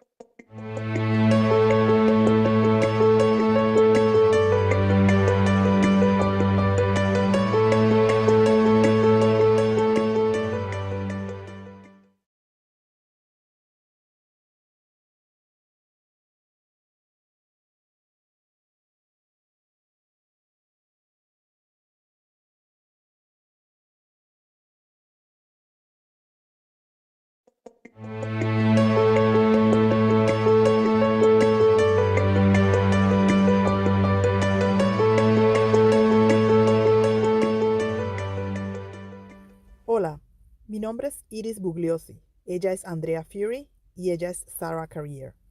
Somos miembros de la Junta de Educación de Croton Harmon y del Comité de Desarrollo de la Junta. Este año, el 18 de mayo, para ser precisos, nuestro distrito votará por 3 puestos en la Junta de Educación. En nombre de la Junta de Educación, nos gustaría alentar a todos aquellos que son elegibles, consideren postularse. Nuestro distrito tiene muchas características únicas. Una de ellas son las personas que componen el distrito de Croton Harmon. Nuestros miembros de la Junta son defensores de la educación pública.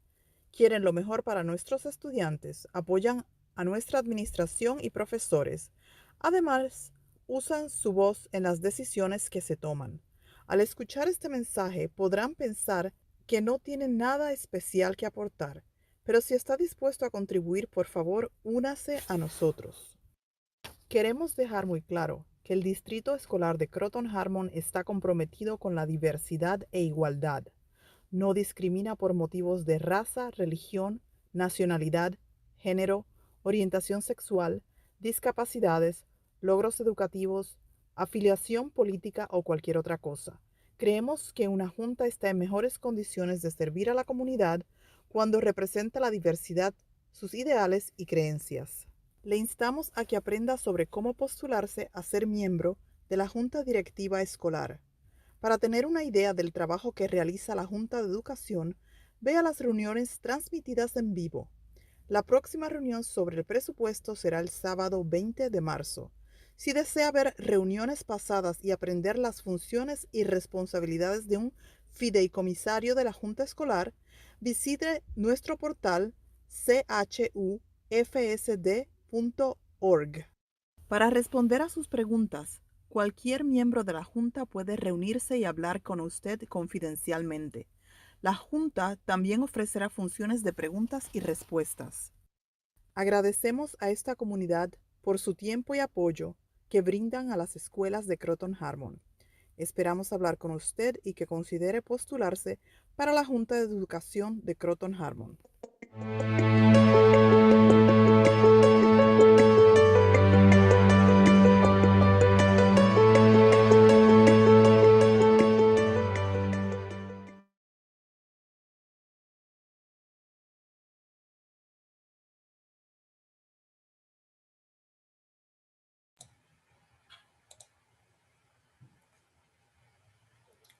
Are we back, Sarah? Okay.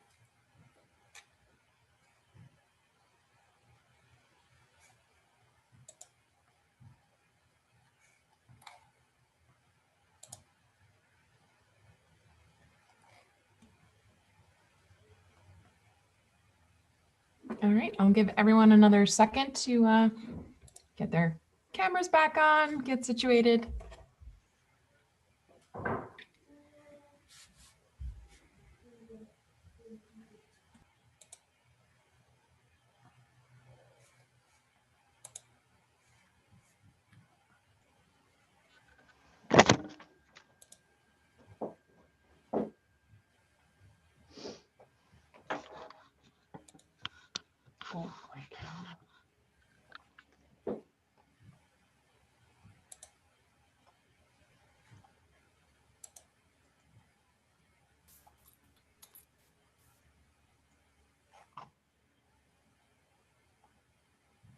All right, Denise, I'll hand it back over to you, and hope everyone had a nice short break.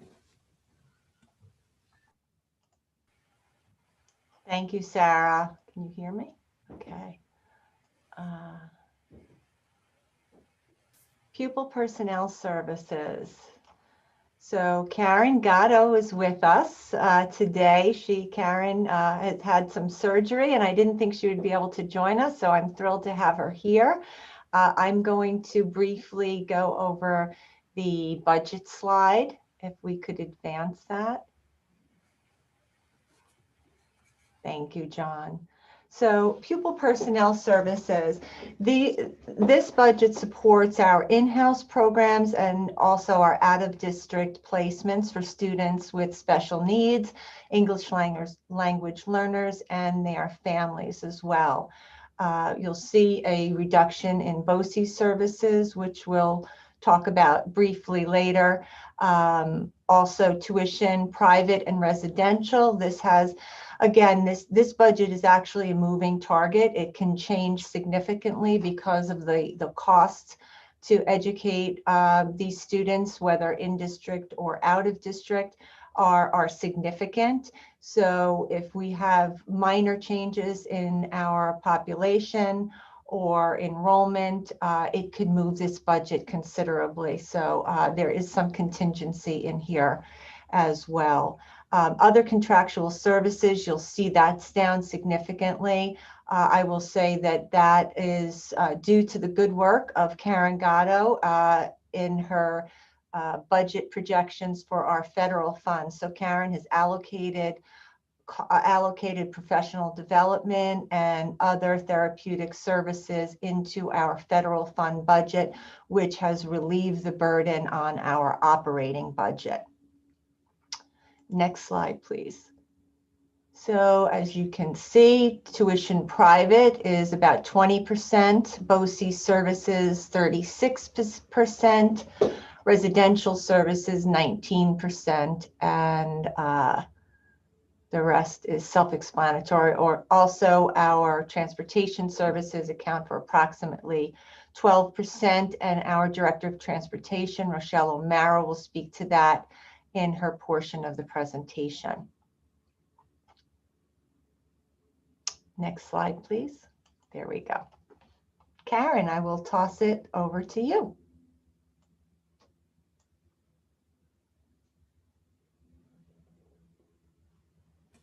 Karen, you're on mute.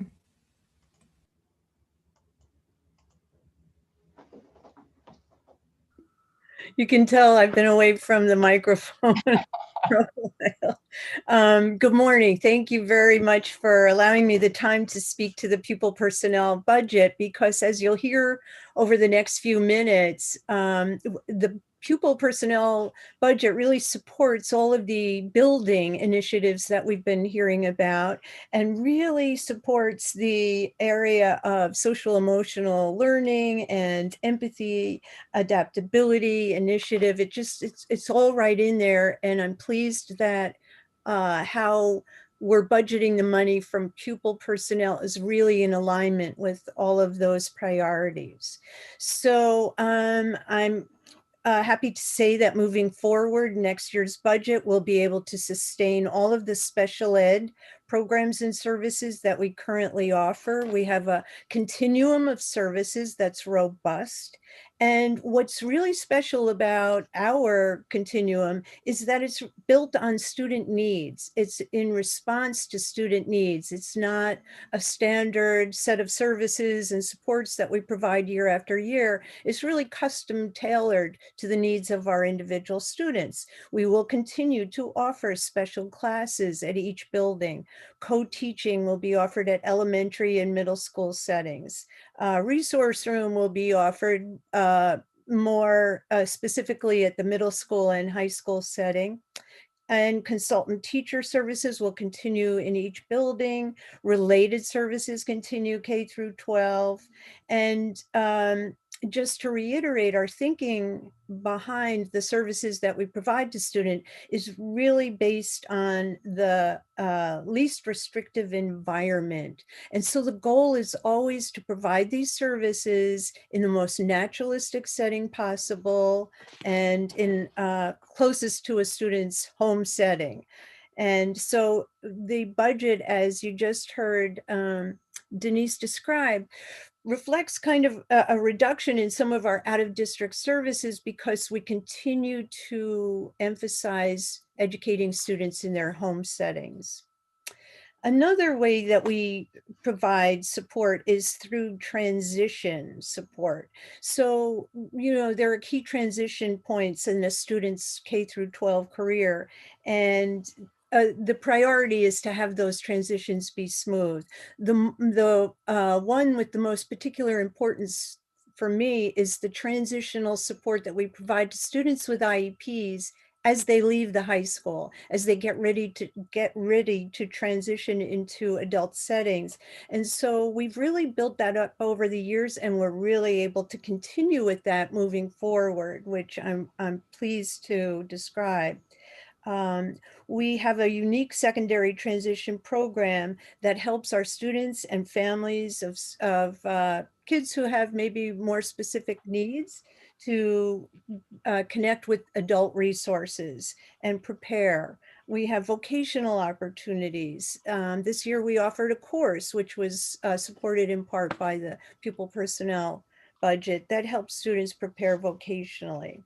And we will be moving back into the community as soon as the health restrictions allow for that, as we provide students with community vocational experiences. That was something we had really built tremendously prior to the pandemic, and we hope to continue with as we move forward, again, based on individual student needs. Each year, students' needs are a little different.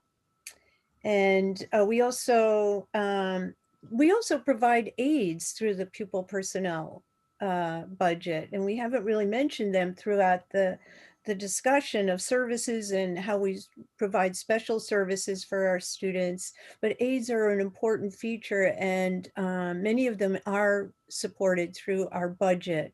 We couldn't do our community programs without them. We could not have our special classes without them. We could not provide transportation, specialized transportation without them. So we're really pleased that we're able to maintain the budget, the dollar amount that we need to for that. Another way we spend pupil personnel money is through parent outreach. This is another area that I am pleased to say has grown over the last few years. And we just heard in the video some nice translation services. The pupil personnel budget in part supports translation for our ELs to further enhance communication with the families of our ELs, to enhance the communication between our teams and our families. And so that's supported. And some tools, in some cases, we have special tools that we use that enhance that communication too. Again, those cost money. We support that through pupil personnel. We also have Parent University, which this year, so far, we've provided 2 evening events, and I've been thrilled about that effort. I would be remiss if I did not mention our Social Emotional Learning Committee, SELC. SELC is a driving force for many of the things that you've heard mentioned today. And it's a K through 12 group of people who make suggestions, recommendations, bring forth ideas, and they translate into things like Parent University. So we will continue to support Parent University moving forward and hope to build on more in-person events for next year, workshops, presentations, special activities, and things that are expressed as desirable by our parents. Another area you've heard everyone talk about are at-risk, providing, meeting proactively and identifying students who may be at risk. This was a particularly challenging year. The pandemic really presented many concerns for all of us. And fortunately, we had a lot of proactive activities built in to help us accommodate the needs of our faculty, of our students, of our families, and capture students who may be at risk before things deteriorated further. We had a social emotional screener that we implemented. We had different initiatives in each building to be able to look at student needs and design supports for our students based on those individual needs. Things like social skills groups were added on when they weren't previously planned, maybe because we were responding to a need. Counseling groups, individual counseling sessions were added as the year went on based on individual need. And our use of the flexible support programs we have in PVC in the high school were really enhanced this year. They were further developed in each building, and many students benefited. And again, those are programs that are somewhat supported by pupil personnel. What else? Speech and language supports. If students need special speech and language supports, but they aren't necessarily eligible for an IEP or another document, then we provide those services. That's a proactive provision for our, response to intervention provision for students at risk. Specialized reading, we continue to provide a very good specialized reading support for students at risk, for students who have fallen behind, for students who may be falling behind. We also, our budget supports academic intervention services, which are well-needed services for many of our students based on our data collection that indicates someone may be at risk. Another feature of our budget are behaviorists. The PPS budget supports behaviorists that work in each building. We have students who might have more specific needs for applied behavior analysis or parent counseling or parent education, and our behaviorists are very involved with that. Our behaviorists are involved with developing behavior management plans for students who may be at risk. Additionally, extended school year is a big feature of my budget, and Last summer, we had a very specific, explicit instructional program for students who needed support over the summer based on regression. This summer, we will continue with such a program, and it'll probably continue moving on, again, based on individual student need. If there are academic gaps, we're making those recommendations at this point at annual review meetings, and we're planning for the summer for students with IEPs. And lastly, some of the budget goes to professional development. Our work with Metro Center was funded by the pupil personnel budget this year. We had developed a very cohesive partnership with Westchester Jewish Community Services. And this was budgeted and funded by PPS. And we will continue to work with GNR for our co-teaching consultants as we move forward. And so that's just a bit of an overview of how PPS overlaps with the K-12 initiative. Thank you. Karen, can I ask a question which I may apply more broadly even than PPS, which is about extended year and summer programs and services. With the what's happened during 2021 and with the additional funds through the American Rescue Plan, which I think are usable or perhaps supposed to be dedicated to learning recovery. Is there any intention to expand summer programs for students beyond the extended school year program that is normally provided pursuant to IEPs, either for more students who may not have been given an extended year program in their IEP, but it might be useful, or students who are not classified, but this is something that students may find and parents may find important? Yes, thanks, Neil. That's a good question.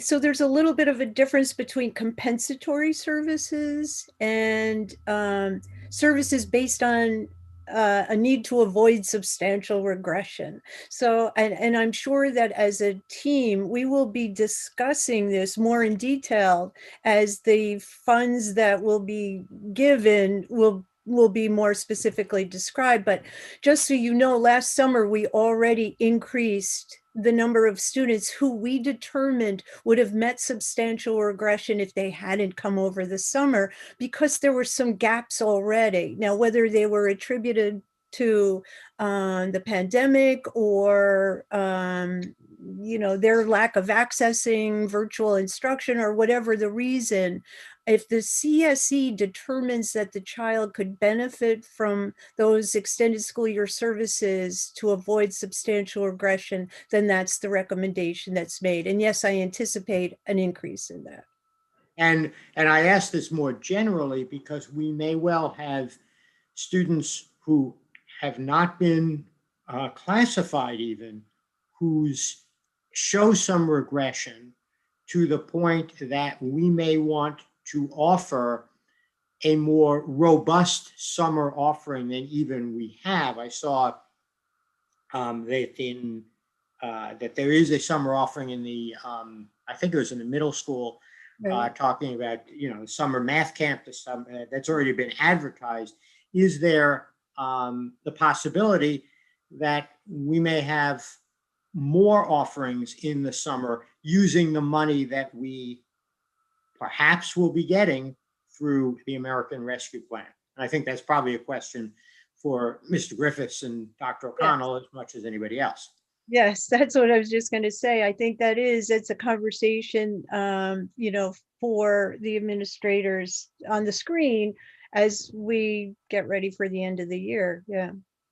Yeah, and I'm not asking that we really get into that now, but I'm wondering in terms of budgeting and thinking about the fact that we have to have a budget approved in the next few weeks, whether we will know enough to be able to say, yes, we've got more funds.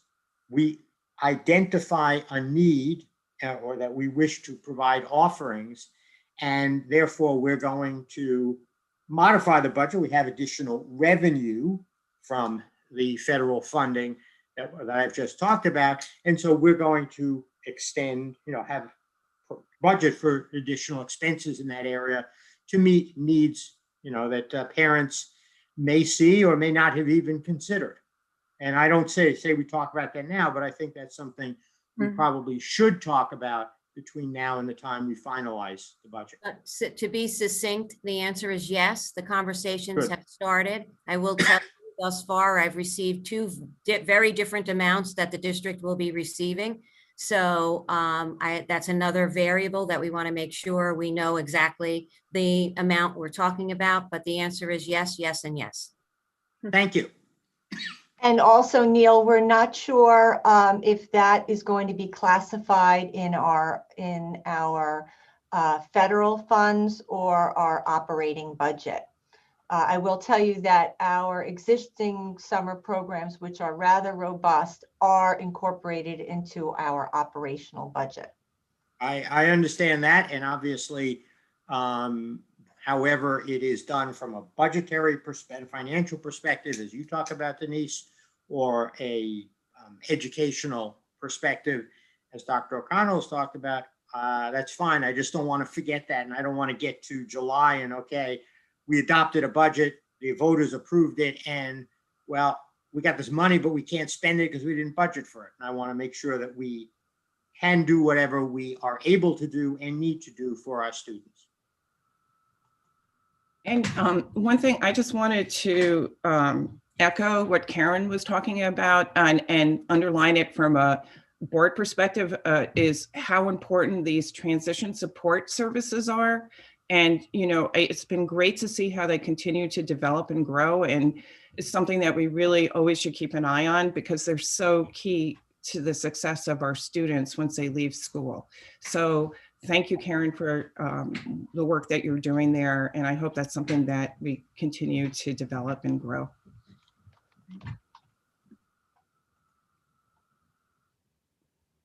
Agreed. Thank you, Karen. John, can you advance to the technology slide? Thank you. So technology and innovation is another critical component of our budget as we've experienced through COVID. Through insightful long-term planning, our tech replacement program, our one-to-ones, our professional development, we were thriving through COVID. If you look at our existing budget here, you'll see that we've allocated $50,000 for equipment. This will be subsidized through E-rate funding. E-rate is a federal program, an application process that we go through to apply for the program. It's rather rigorous. And we apply for the equipment purchases. And if we are approved, we will receive a portion of that in reimbursement from the FCC. Also, our BOCES services, you will see, is up about $17,000, and our Director of Technology, Deborah August, will speak to some of that. Our software is our other contractual services. That's the cost of our technology consultant. Edutech is in there, who maintains our entire infrastructure and network. Shout out to them. They've been wonderful throughout this whole process. You'll see our software's down, and that's, I think, a culmination of a few things, but an internal audit of our software related to Ed Law 2D changes and requirements, and then also moving some of our services from the Lower Hudson Regional Information Center to the Putnam Northern Westchester BOCES. And Deba is on top of that and has just made some considerable changes in reducing our costs and also enhancing our services. So thank you Thank you, Deba. Supplies, we have some computers for our buildings, additional laptops for our teachers. And John, can we advance to the next slide? Thank you. So here's just an overview of our budget. You could see supplies at my screen just went out. Other contractual services is a big portion of our budget, and I'm going to let Deba August discuss our budget a little bit, so we can advance to the next slide, and she can tell you all of the wonderful things we are doing in this department. So first of all, I want to thank you for having me speak to you this morning about our upcoming budget. In an ongoing effort to support the students and staff and reduce some of the stress related to online learning, the technology department has focused on simple solutions to ensure that all educators have access to the appropriate tools to develop rigorous and challenging 21st century learning environments. This budget will continue to equip teachers and students with hardware and software portability solutions, which allow for the flexibility to pivot and perform from online to in-person learning. As you know, with the help of Mr. Plotkin and Ms. Scollins, we launched our very successful one-to-one program at PVC 3 years ago. This year, we've enriched the program by adding all students in kindergarten through 12th grade. This budget allows the district to start a district-wide replacement cycle, and specifically this year, push out new devices for our 1st, 5th, and 9th grade students, which will make their online connections easier and more uniform. Part of that program includes lessons for students and families on caring for the device, respectable use, and of course, their online persona. Students are taught online netiquette, and this is reinforced with reminder lessons throughout the year. We're also replacing teacher devices with faster, more modern laptops. Teachers already have full portability from the setup that we installed last March, but we've learned that not every setup needs to be identical and have been adjusting our classroom technology hardware to meet the needs of the individual teacher.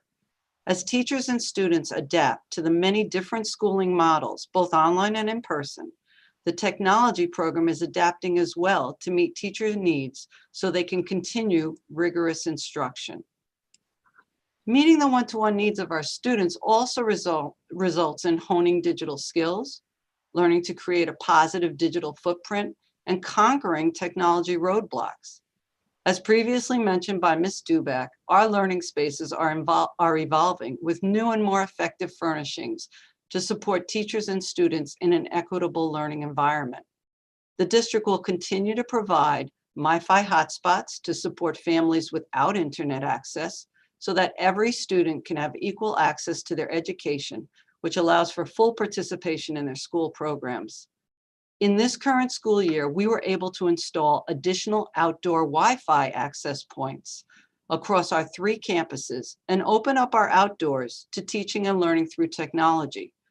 Creating accessible and inclusive learning environments for the students and staff of Croton Harmon has long been a goal of the technology program. Accessibility provides equal education opportunity to everyone. Our online responsive student help desk has been a major factor in helping students and parents whenever they need any support, and the staffing of this help desk is greatly appreciated. This budget allows us to continue to maintain a standard for student devices and the staff on our student help desk to make sure that every student device is working properly. K-12 schools have recently become targets for cyber predators. And this budget allows Croton Harmon to enact proactive measures to identify and remediate cybersecurity vulnerabilities in the network. Working with cybersecurity experts, this budget allows us to update our incident response plans, move forward with our NIST documentation, run penetration testing, review reporting of potential threats, and provide training to staff.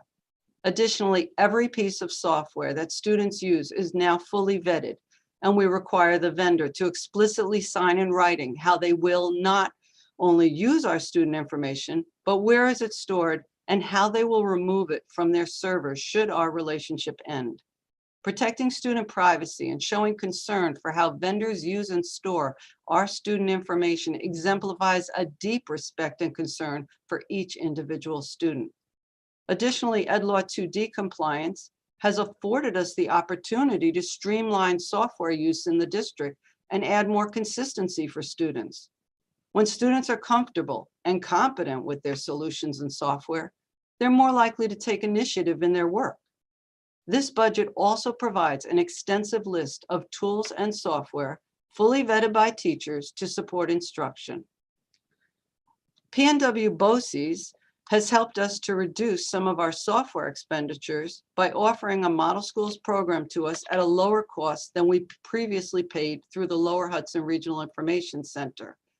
Although our BOCES expenditures have gone up, this is by shifting our SIS system, our new SIS system, our phone system, and other contractual services into the BOCES line. We're finding that that BOCES line is helping us maintain some of these services at a higher level. One of the benefits of our one-to-one has allowed students to collaborate and communicate in small groups and allowed teachers to create blended learning activities both online and offline. The instructional software which this budget supports allows our students to show initiative in their projects and create content through a diverse use of images, writing, and design. The integration of student-created videos into classrooms has opened doors of flexibility and initiative across the curriculum. To build on the subject of teaming, which was previously mentioned by both the middle school and the high school, we're not only seeing teachers teaming with teachers, but teachers are also teaming with students. Through the introduction of Zoom to the district, teachers can work one-on-one with students online in breakout rooms, while other students work in small groups promoting individualized learning. Students have learned to adapt to this online resource and have become more aware of how to help their fellow classmates in class through back channels without interrupting the class, and are stepping up to do so in this online environment. While all the components of the portrait of the graduate are important, the three we highlighted today, empathy, adaptability, and initiative, are further accentuated when we consider how closely they connect with our district's mission and vision.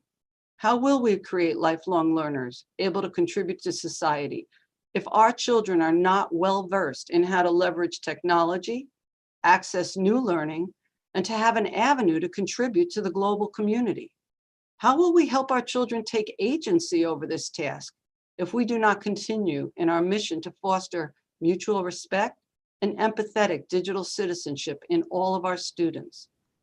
Technology plays an indispensable role in the fulfillment of this part of our mission and is essential to assisting our students in the development of the skills represented in the profile of the graduate. These skills will enable them to meet responsibly the challenges that lie ahead of them.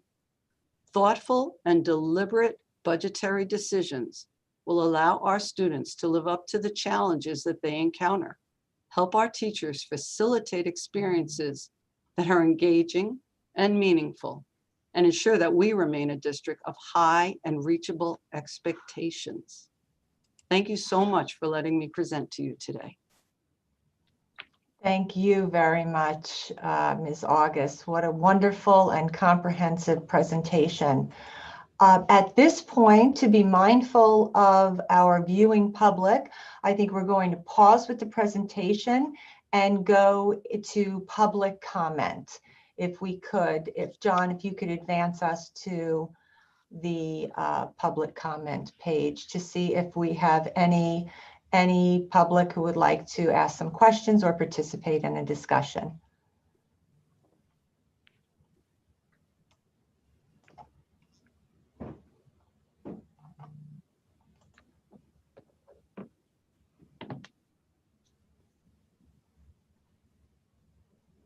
Hearing none. I don't see any currently. Actually, I'm sorry, I do have a quick question. And I think it's for Ms. Gatto, but I guess just with like the increased need and utilization of counseling services and mental health resources, did we actually hire any more individuals to help throughout the district? Or is it that our existing providers were working overtime?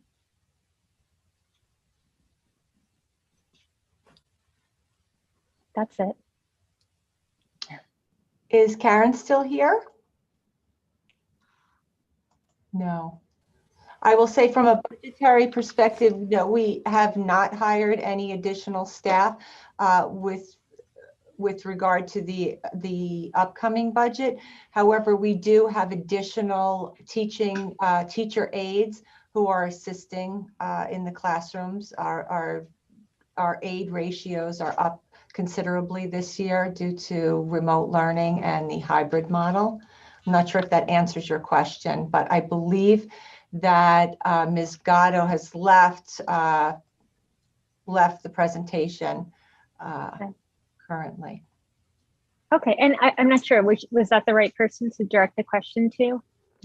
Well, actually, each of our building principals could quickly share. I know we're a little bit behind on time, but it's a wonderful question. Quickly just give a little piece on all of the social emotional work that's ongoing in the buildings. Just briefly, if you would. Well, since I know Louisa, I'd be happy to start, if that's okay. Okay, we'll go PVC High School and then CET. Thank you. Great. As Denise, Ms. Cohen said, we haven't hired any new service providers this year, but I think what's really important to keep in mind is I think we've been very creative in deploying services, as well as connecting people with the help that they need, students and families. So that being said, as you heard Ms. Scollins and I speak, we did speak a lot about social emotional support, and there's been a lot of need for that as well, not just for our students who come to the in-person days, but also for students who are home attending or had been attending in the full remote scenario. We've had to be very creative in how our special educators and service providers have reached out to them, and more importantly, or just as important, have collaborated with their family to find time to do that. So that's gonna, be my answer. And Louisa, if you want on Monday, we could talk further if you have other questions as they relate to your experience here at PVC Middle School, okay? Good thing. No, thank you. I can share similarly from the high school. We've been creative with how we both allocated resources, but also scheduled time to allow our students to access those resources. So a couple of examples are on our Wednesdays when all of our students are remote from 9:20 to 10:20 since the beginning of the school year, we've had an open counselor check-in time, and that's a time where students don't need to make appointments and they can drop in to see their counselor with any questions, any concerns, if they need to make an appointment for a more in-depth conversation. And that's been a really valuable resource for students, whether they're at home or in person, to just know that they always have immediate access to their counselor.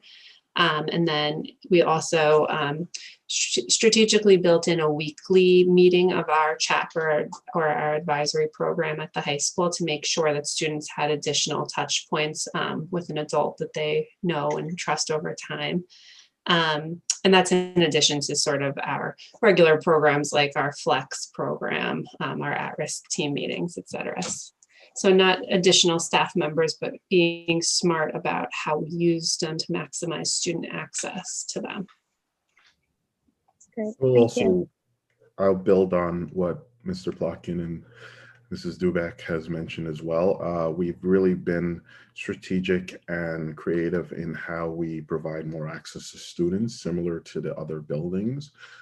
We've developed a wide array of group counseling opportunities where our school counselor, Robin Woolley, pushes into individual classes on a weekly basis, as well as strategically aligning her small counseling group sessions with conversations with identifying additional students that need more access to our counselor, with direct contact with teachers, as well as strategically aligning individual group sessions and follow-up with parents.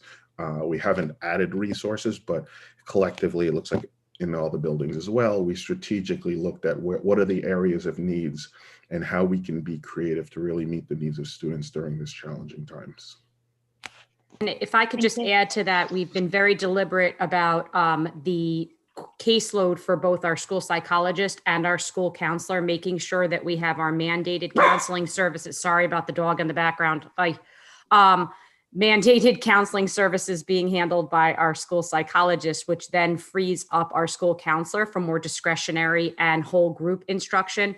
So Ms. Woolley has really been able to allocate her time to equal attention to our in-person classes and our remote classes. So I want to make sure it's clear that our students that are remaining at home 100% of the time are still benefiting from the whole group and whole class lessons that Mrs. Woolley is presenting. And that this year we made a shift from our in-person school-wide reach assemblies that we had for the last couple of years to move them into individually more developmentally appropriate grade level ways of implementing our social emotional curriculum.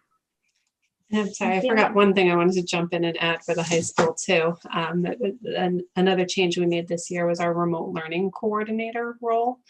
So those are not our counselors and school psychologists, those are actually faculty members who work individually with each of our fully remote students on a weekly or bi-weekly basis. And they've really become an additional support, both in terms of academic support, but probably more so social emotional support throughout the year for both students and their parents. Thank you, team. Thank you. And I'm sorry, because I know it's hearing of the public, but I'm just wondering if, I should have asked this question earlier, but can we talk a little bit about the extra support that staff has been receiving this year? Because that's sort of a key thing from this year. So Lauren Scollins, if you would speak to that piece, because that was part of our reentry plan work. Exactly. As a part of our reentry task force, we have surveyed the staff and have planned several events, including an evening event where we partnered, as Karen had mentioned, with WJCS to offer strategies for coping in the COVID crisis for our families and for how our staff members. We're working with our athletic trainer. The staff also expressed interest in learning a little bit more about first aid and how we can support them in that area. So we'll be working to create an opportunity for them to engage in first aid training. We're also partnering with some local organizations on nutrition and wellness and how we can support our faculty and staff's understanding and learning around nutrition and wellness. So we are looking forward to some of our springtime events for that. And this week, the district has arranged to have our EAP, our employee assistance programs, be presenting to all of our faculty and staff members so that they know what free services are available to them to support their social emotional health now and at any time that they should need. So can I add to that? Yes. Thank you. I think we should go back also to our professional development days in which we've carved out large chunks of time for them to be involved in mindfulness. And when we did that, we had a mindfulness instructor come in and not only talk about how teachers can use mindfulness with their students, but how they could use it as a means of self-care. What we've done, and I'm going to say we, the building level leaders, we try to build in a self-care piece in each of our faculty meetings and remind our faculty and staff the importance of their team supporting one another so that, let's say at the upcoming faculty meeting, we designate 10 to 15 minutes of the first minutes of that meeting for them to do some mindfulness so they can make the best transition from their workday to now a professional endeavor, like meeting together to discuss standards in a report card and so forth and so on. So I think that, this whole year we've been very attentive and trying to support our colleagues to the best of our abilities, knowing that it's an ongoing effort that we can't really lose sight of. Thank you. Thank you, team. Thank you, everyone.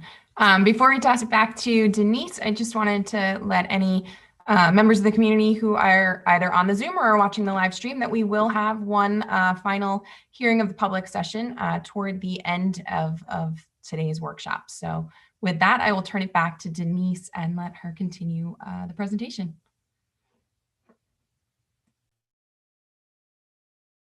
You're on mute, Denise. Unmute. How's that? Better. Okay. I can't see what is on the presentation slide. Do we have the BOCES? So there we go. Thank you so much, John. So our BOCES services. For those of you who don't know what BOCES is, it's the Board of Cooperative Educational Services. And we are a component district along with all of the other districts in Westchester, Putnam, etc. So we share services with BOCES, with other component districts to get reduced rates. And also we receive approximately 40% in BOCES state aid for those services. So it is a valuable service in addition to them being completely on the pulse as far as the needs of educational institutions. I'm going to move through rather quickly because we've slowed down and we are over time right now. So as you can see, there's an increase for career and tech services. Special education is down due to a student aging out and no longer in a BOCES special education program. We have the Curriculum Center, which is down. We had an administrative survey tool last year that after thorough evaluation, we've decided not to continue. And then you'll see an athletics increase of approximately 40,000. That's due to increased costs for athletic officials and for live streaming. Next slide, please. Thank you, John. So this is an overview of the services. As you will see, special education and curriculum is a good almost 50% of our budget. I am going to ask John that we go to the next slides rather quickly. I am not going to speak to all of these items. I just want you to understand the breadth of BOCES services and how they are such an integral part of our budget and our educational program. Again, as I was speaking earlier, there was the potential that the aid related to BOCES services would be capped and considered with other aids and not looked at it as an expense-based aid. BOCES services provides us with revenue. It's almost the only revenue aid source that we can project adequately because it's based on our expenditures. So to consolidate those aids would definitely impact our long-term planning as well as our budget. So these are some of the administrative support services that they provide. Next slide, please, John. Oh, thank you. Curriculum and instruction and staff development. We have our virtual high school, the tech center, teacher workshops, curriculum development, Science 21, etc. Next slide, please. And then as far as our pupil personnel and special education services, we have guidance consultants, one-to-one aides, multiply disabled programs for our special education students, and all support services related to that: occupational education, occupational therapy, PT, speech, etc. Next slide, please. And then again, our athletic services. So interscholastic athletic officials, family ID, huddle, and of course, participation in the Section 1 cohort. Next slide, please. And then these are some of the mandated services required by law that they assist us with, and then some additional E-rate services. They help us with our chemical inventory, records management, data privacy, etc. Next slide, please. Now we will jump to operations and maintenance. And I'm not sure any department has endured the changes that our operations and maintenance department has undergone this year. And they have more than risen and met that challenge. Our operations and maintenance supports all of our district fields, facilities, operations, et cetera, all under the guidance of Paul Gibbons, our Director of Operations, and they have been a shining star this year. Next slide, please. So as you can see here, the budget is increased approximately 108,000. Most of that related to COVID costs and implements that we are continuing this year, which include partitions, electrostatic sprayers, district-wide MERV 13 filters, and the regular replacement of that for our ventilation services and PPE equipment and supplies and materials. Last year, I have to say, Paul's budget is generally the first one that's hit when we need money.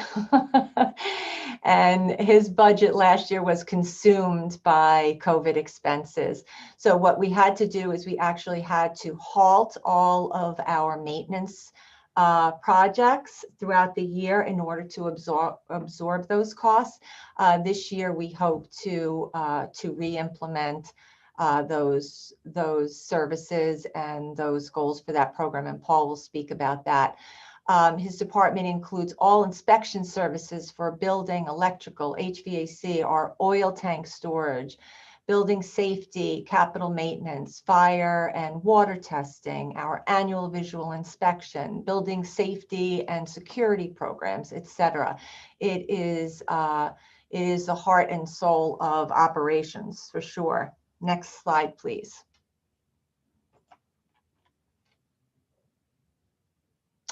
So this is just a quick overview. You can see contractual and others, approximately 71%. I will say that our operations and maintenance staff, they are highly qualified. We contract out for so little services because of the expertise and training of our staff. Also, you'll see we have some BOCES services. So our capital planning principles to ensure the safety and security of our students, regular maintenance so that our infrastructure has a sustained life expectancy. We want to take pride in our capital investments and sustain them. So maintenance is a big part of that. Long-term planning, our community, not only our students and staff, but our community utilize our buildings and our fields, and we take great pride in that and look forward to the day when we will be re-inviting everyone back to share in our facilities. And with that, I am going to toss it over to Mr. Paul Gibbons, our Director of Operations and Maintenance. Good morning, everyone. Hi, Paul. Yeah, as Denise mentioned, we had a number of unexpected expenses this year. You know, the cleaning, disinfecting supplies, filters. We have been doing regular filter changes, MERV 13 filter changes. Our next one is scheduled basically around spring break, the week before, week of, and week after. So we're continuing on with that. We're also purchased a number of shields that includes places like welcome centers, nurses' offices, one-to-one spaces, and as well student spaces as well. During the last year, we actually completed about $5 million of capital project work, which was bid out prior to the pandemic. We did a start on that in March, and as you can remember, we didn't know where we were going in March, and we were waiting for guidance as to whether or not in-person schooling would be permissible. So we bid off a piece of that project that we could handle, knowing that we couldn't rip the buildings apart too far because students might be back in May or June. But we did a March, April phase of the summer work, and then we paused, let teachers and come back to the buildings to gather materials and let technology coordinate some of their work, which was going on all that time, you can remember. And then we went on June through August and finished the summer project. This was the last major portion of our 3-year capital project, a $20 million bond work. And but we were able to complete it this summer. So it was very unique. Next slide, please. And as Denise mentioned, even though we're in a pandemic, a lot of the normal, routine things that have to happen, elevator servicing, fire extinguisher inspections, testing of fire alarm systems, inspections, all that has to go on. It's, it's routine. It has to happen. Something that kind of gets buried, but here's a whole list of things that we do regularly, and just these things have to happen to keep school open. Next slide, please. And finally, looking forward, we are right now working on an energy performance contract. We had a detailed audit, which was completed, and we're working out the final the contract for that work. You'll be hearing more about that, I believe, in shortly. And as Denise mentioned, there's some things that kind of got put, the back burner got put on several things, including things like painting and adding cameras, fence repairs, flooring replacements or repairs, repairing or potholes and sections of pavement that might need it, and various other projects that might come up. So they were put on hold, but we hopefully next year we'll get back into a number of those. I would be remiss before I end, just to note that, through all of this, through the capital project, through all the cleaning, extra disinfecting, our staff has been, maintenance and custodial staff has been here the whole way to do additional cleaning, routine disinfecting and additional disinfecting as required. Also to make maintenance adjustments, whether it be custom shields for certain areas or add data drops where teachers had to move to a different space or whatnot. They've been there all the way supporting all of that work. So thank you to them and to you for letting me present today. And thank you.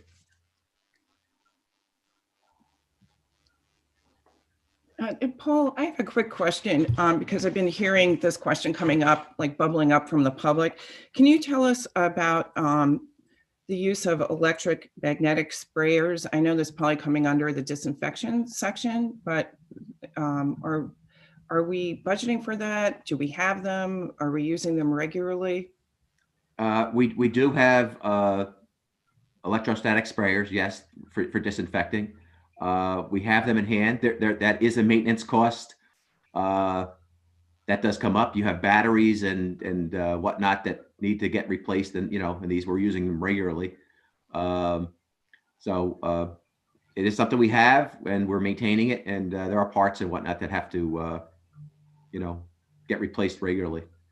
And are we using them through all 3 buildings? We are. Thank you.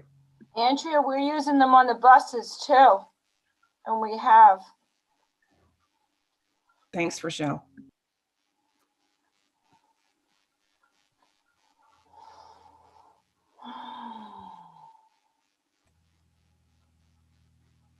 Does anyone have any other questions? Denise, you're muted. Hello, can you hear me? Hello? Okay. So next, we have transportation, and I'm going to speak very little about this because our very strong and admired leader and director of transportation, Rochelle O'Mara, has prepared a very comprehensive report that she will go through briefly. But next slide, please. Essentially, we have a full in-house operation for transportation, which served us well during the pandemic. Many districts contract out for those services. We do not, and we have a team of mechanics and drivers that support the department. And they've created efficiencies in that department, as you can see from the very nominal change in that budget of $3,000.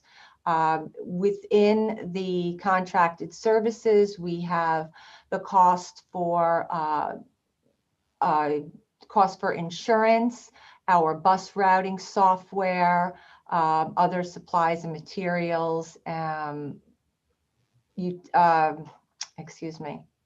fuel, tires, and other equipment costs related to that. Next slide, please. Thank you. So almost 50% is attributed to supplies and parts, and the rest are contracted services, as I mentioned, for insurance and other related costs. And now I am going to pass it to their fearless leader and our Director of Transportation, Rochelle O'Mara. Hi. This is my last budget Saturday, so I'd like to compliment and thank my colleagues and the Croton Harmon School community for the 30 wonderful years that I've been privileged to spend here. My handout includes everything you need to know about transportation, breaks it all down, so there's no question about anything. But as we prepare for the new school year, we're on the precipice of a new world in school transportation. When I came to Croton, the school bus number was 36 because the buses are numbered sequentially as you purchase them. It was the last standard shift bus in Westchester, and we were the only ones left doing that. And this year we put bus number 167 on the road. We convened a task force to evaluate and plan for the transition to electric school buses to support our district's and community's goal of sustainability, and we are ready to charge towards our future when the decision is made. In spite of the pandemic, we continued our bus inspection program because New York did not sleep in spite of everything, and we continue to maintain our excellent inspection rate. We're pursuing training opportunities to support our mechanics in the hybrid and electric vehicles maintenance that will be required to perform. We recently added a Toyota Prius to our fleet as our courier vehicle, and this price was offset by a grant through Sustainable Westchester. We continue our in-house training programs and required safety refreshers, and we were very fortunate to be able to have a very large garage in order to social distance and perform our own in-house training. Our drivers and monitors adapted to the required protocols and embraced keeping our students safe on the buses so they could attend school. I'm happy to say the parents were very nervous, but we were able to assure them that we could get the kids back and forth to school safely, distance. The kids love having their names over their seats. I think we've created monsters there. And they're now at the point that they're requesting that they want their name to be in a particular color. So it's worked out well and everybody's been fine. And I think everybody just wants to get back to normal. We're happy to have sports going back out again. And we were able to get the PVC kids out on some great field trips up to Garrison. So good for them. We've maintained our budget. We're lucky enough to do that. And we continue to collaborate with the surrounding districts and the village on different cost-saving measures and using vendor resources. We look forward to the changes coming to our school transportation operation, and we remain the driving force in your child's education. And thank you for everything. Thank you, Rochelle. I would just like to say that I thank Rochelle for her dedication and commitment to our students, to our staff, to her staff in the transportation department. And, you know, when you talk about someone who really embodies what our district strives to be, that is what Rochelle has brought to us for all these years. And I want to say that publicly, and I want everybody to hear it. Thank you. You're going to make me cry. Thanks.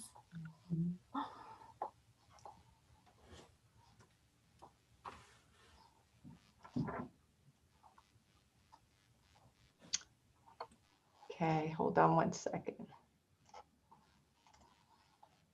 You threw me off, Neil. Okay. Next, am I on mute? I'm okay. Okay, thank you, Rochelle. No one has created a culture and a department like I've ever seen before in your department. You are an incredible leader, and I am so thankful that you've been on this team with me. That's all I'm going to say. Thank you. Okay. If I could pop in for just a quick second, and certainly echoing everything everyone has been saying to you, Rochelle, but I would also point people to take a look at the very comprehensive slides that Rochelle did put together. I know she didn't go through them point by point, but I think they are very instructive and very comprehensive. So thank you very much for that. Agreed. Thank you for pointing that out, Sarah. So here we are, our energy performance contracts. Just about a year and a half ago, we began the process of implementing an energy performance contract in an effort to foster sustainability and support the Board of Education goals and green initiatives. So next slide, please. So for those of you who don't know, the energy performance contract is a budget neutral, meaning no financial impact on the budget, way of maintaining our buildings and implementing building improvements while reducing our carbon footprint. It will reduce our annual energy costs. In addition, it will enable us to capitalize on building aid revenue without depleting our operational and capital budget to perform those implements. The energy performance contract will also provide a robust curricular component for our students. So this upcoming project is expected to generate $1.5 million in cash for the district over the project term, eliminate 1,200 tons of carbon dioxide every year. And there is also a provision in the law which allows the community to vote on an additional 10% in building aid. So as we go into this energy performance contract and into the budget season, there will be a proposition on the ballot, and our voters only need to vote yes, and providing we get a balanced amount of yeses, we will receive an additional 10% in state building aid, which is a cumulative gain of almost $370,000. So do I have any questions to that? No. So we have a hearing of the public schedule, which we moved and took earlier. Sarah, would you like to, should I continue through the presentation? Okay. Absolutely, please do. Thank you.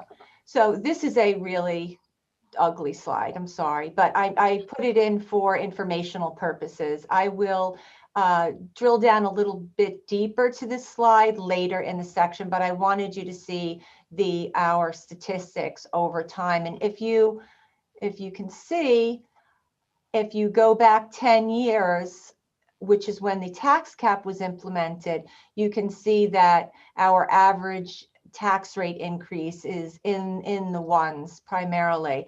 But if you go back 10 years prior, which was before the tax cap, those numbers were considerably higher in the 6s, 7s, and 8s. So the tax cap has leveled the growth, the potential growth of the district, but also the taxpayer burden it has reduced.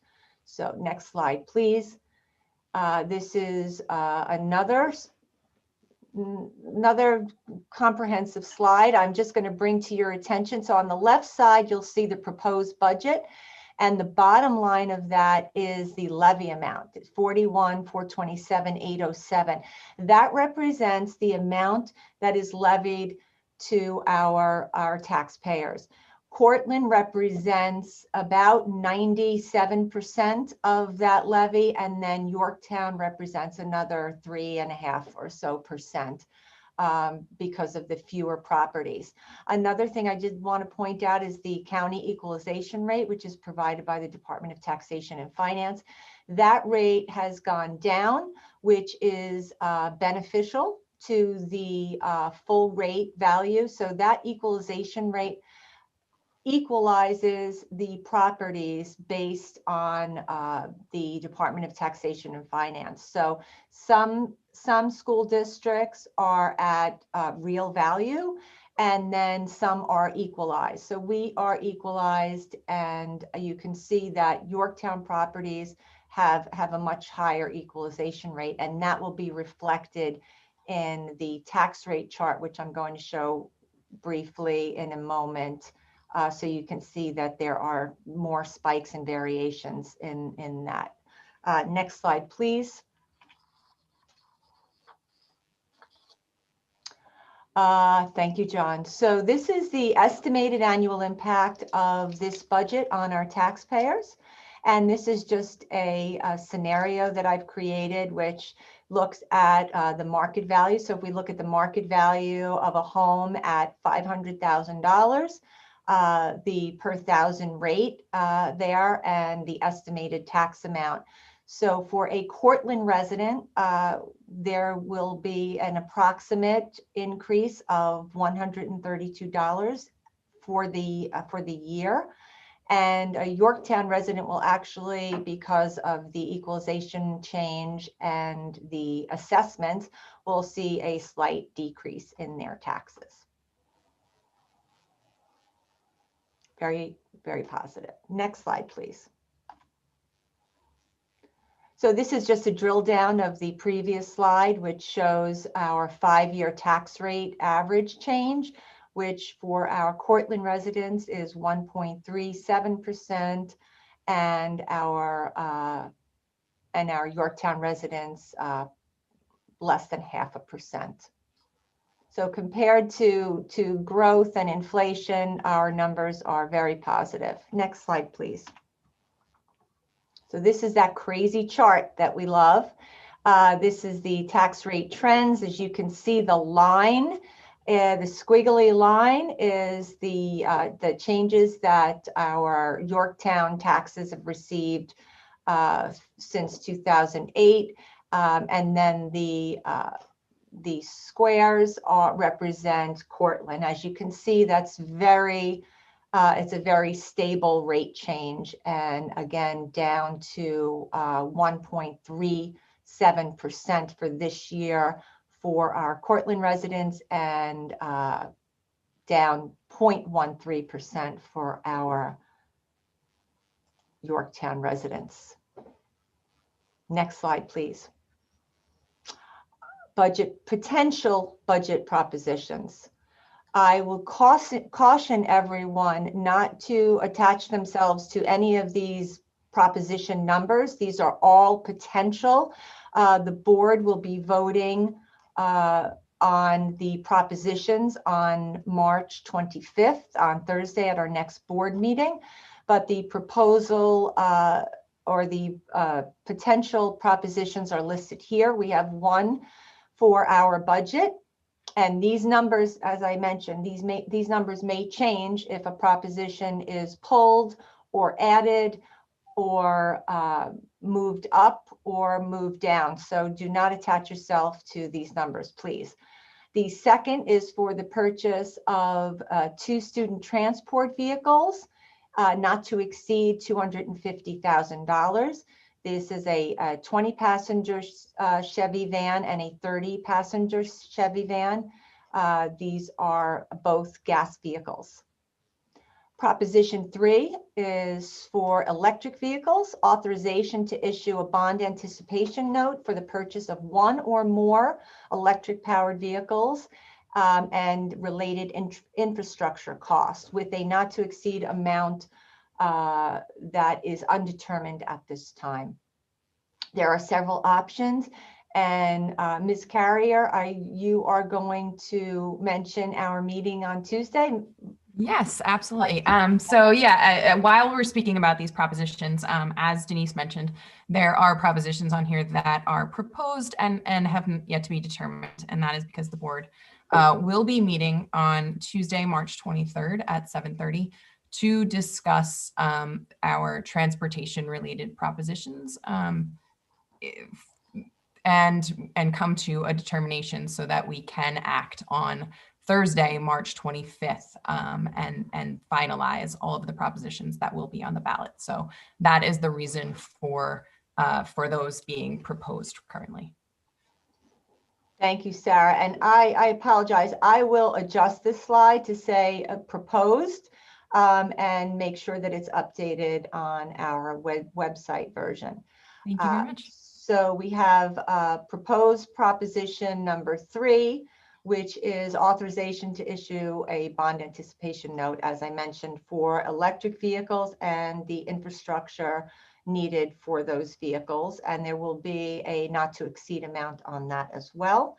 Then potential proposition number 4 is for the potential authorization for the district to enter into a 5-year lease for electric powered buses. And that will, of course, be contingent on a successful bid award and will carry a not to exceed amount as well. Proposition 5 relates to the energy performance contract and the additional 10% building aid for the construction and installation of those energy conservation measures. Proposition number 6 will be to approve the Croton Free Library tax levy in the amount of $895,664. And then proposition number 7 is for our student ex officio, which will be for a high school student who's a senior and attended the district for at least 2 years. They will be allowed to serve as an ex officio member of the Board of Education and be entitled to sit with the board at all of its public meetings and participate. The student will, however, not be authorized to vote on matters before the Board of Education or attend any executive sessions. And lastly, we have the election of 3 board trustees. 1 member, the term will begin the day after the election, May 19th. And for the remaining, and that's to fill a vacant seat, and the remaining 2 members will also serve, will serve for a 3-year term, and that will be beginning July 21. July 1st. July 1st, 2021. Thank you. Okay. Budget recommendations. So our budget recommendations, which as we mentioned, maintain and enhance all of our existing services and support the core infrastructure and educational programs set forth by our Board of Education and Administrative Council. Next slide, please. So as you can see, we have a proposed budget of $50,775,098. That is an increase of 2.73% and a proposed tax levy increase of 1.43%. This budget is supported by fund balance and reserves to the amount of $3.17 million. It is within the allowable tax levy. And as I mentioned earlier, currently, as far as all of the districts that have reported in Westchester, Croton Harmon has the lowest tax levy increase in the county. I'm happy to report. Next slide, please. advocacy initiatives. As you know, our quality schools have a huge impact on our community, our students, our staff, and also property values. So we encourage, for all of those reasons, we encourage you to support the needs of our district through advocacy, which was spoken about earlier. If you visit our website, some of our advocacy needs are articulated there.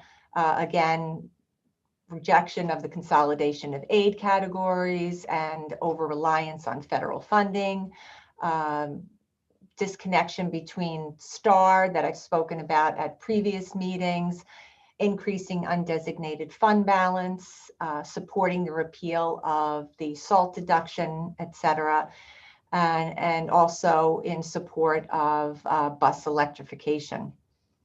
Next slide, please. Sorry not to interrupt, but we are having, sorry, Denise, I just wanted to state publicly that we are having an advocacy meeting that the public is invited to Wednesday night at 7:30. And it'd be a great time if anybody's interested in supporting any of these initiatives to join in, and students are invited too, to just talk about ways the community can really sort of support some of this advocacy. Thank you very much, Andrea. And do we have that PSA on our website? I believe it's up on the board's page. Can anyone confirm? You mean the resolution or the PSA? The PSA. It's going to be on the website. When you finish, I'll go back to the trustee part. Thank you. Thank you very much. Okay, so budget events. I can't see my slide. So on the left side are all of our completed events. We had our preliminary budget discussion, Budget 101, our preliminary budget presentation, the budget work session, and of course today, Budget Saturday. And the right side, on March 24th, we will have a budget Q&A, and that is also on our website. On the 25th, we will vote on any propositions and resolutions. On the 20th, we will adopt the 21-22 budget and then have our official budget hearing on May 6th, followed by the budget vote and trustee election on May 18th at Croton Harmon High School. So we encourage our community to participate in all of these upcoming opportunities and in the process. And we hopefully, as you can see, we provide ample opportunities to do so. Next slide, please. So to provide transparency and community understanding, we have multiple levels of communication with public meetings, work sessions, printed materials, K-12 alerts, social media. We have a budget, specific budget question email, which is budget.questions@chufsd.org. We promote budget materials on our social media sites and of course our website. So anything that you've seen that we've produced or recorded will be on our website and is on our website. Next slide, please. Actually, before we go to the hearing of the public. Yep. Before we go to the hearing of the public, I just want to, on behalf of board development, just step in and talk a little bit about the 3 open positions for the school board, school trustee. As you saw, we have the PSA announcement. I hope you had a chance to see it during our little break. It will be on the website. It's available in English and Spanish. And we will be asking any of the building leaders, if you have meetings in your building where the public or community are members, if you could just briefly show it. I see Mike Galino, is he still here? I know the athletic committee has a meeting coming up because, you know, basically the community that's involved in these groups are probably people who may also have some interest in serving on the board. We do have 3 open positions. I also wanted to just give a quick understanding of what the board will be working on as we go forward in this upcoming year. So as you've heard from our administrator, there are a lot of exciting things happening in the district, and serving on the Board of Education will give you an opportunity to support the initiatives that will help our students continue to grow and will support the needs of our staff. So for example, one of the most big ticket items is we have to hire, the board will be hiring a new superintendent, not because we want Dr. O'Connell to go, but she is retiring. So that is one of the major key responsibilities of the school board. And so we will be endeavoring on that process. There's also several key administrative positions that the board participates in. We're a part of that process. The superintendent and her staff manages that hiring process, but we are a part of it. We mentioned Rochelle will be leaving, but we're also going to be saying goodbye to Deborah August, who we all love.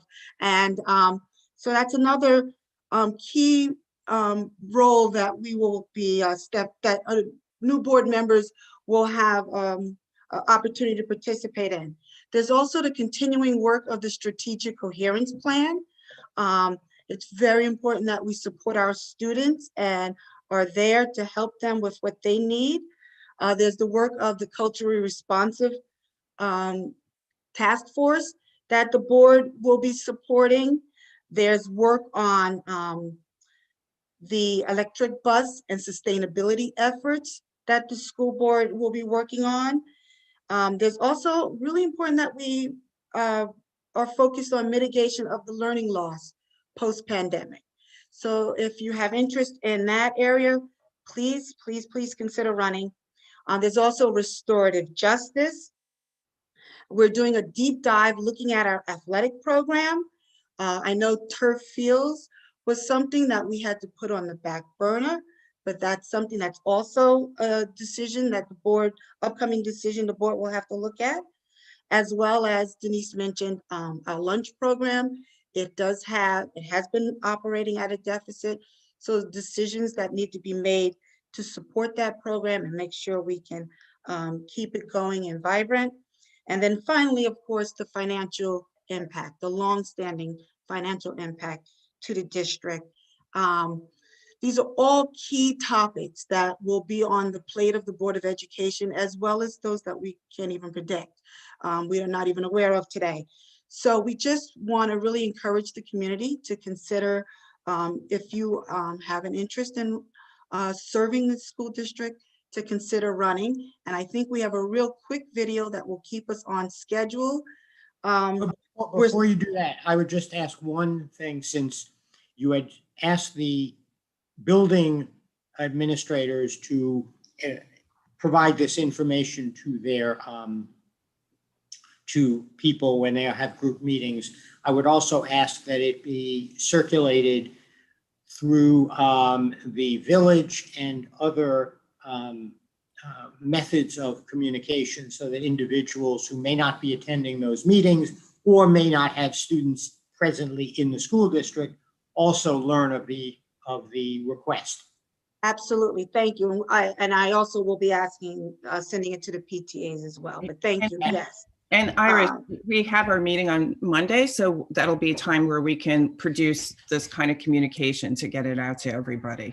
Yes, and so we're also going to be launching a new campaign where board members, current and past, talk about board service, and I think we have a video queued up to start us on the campaign. We'll just encourage members of the community to go back to the website, and you can keep up to date on new videos as they're published. But Tracy, do we have that video? Sure. Okay.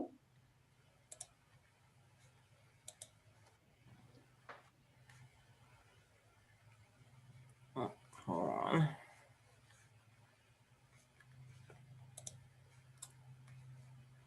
Oh, hold on.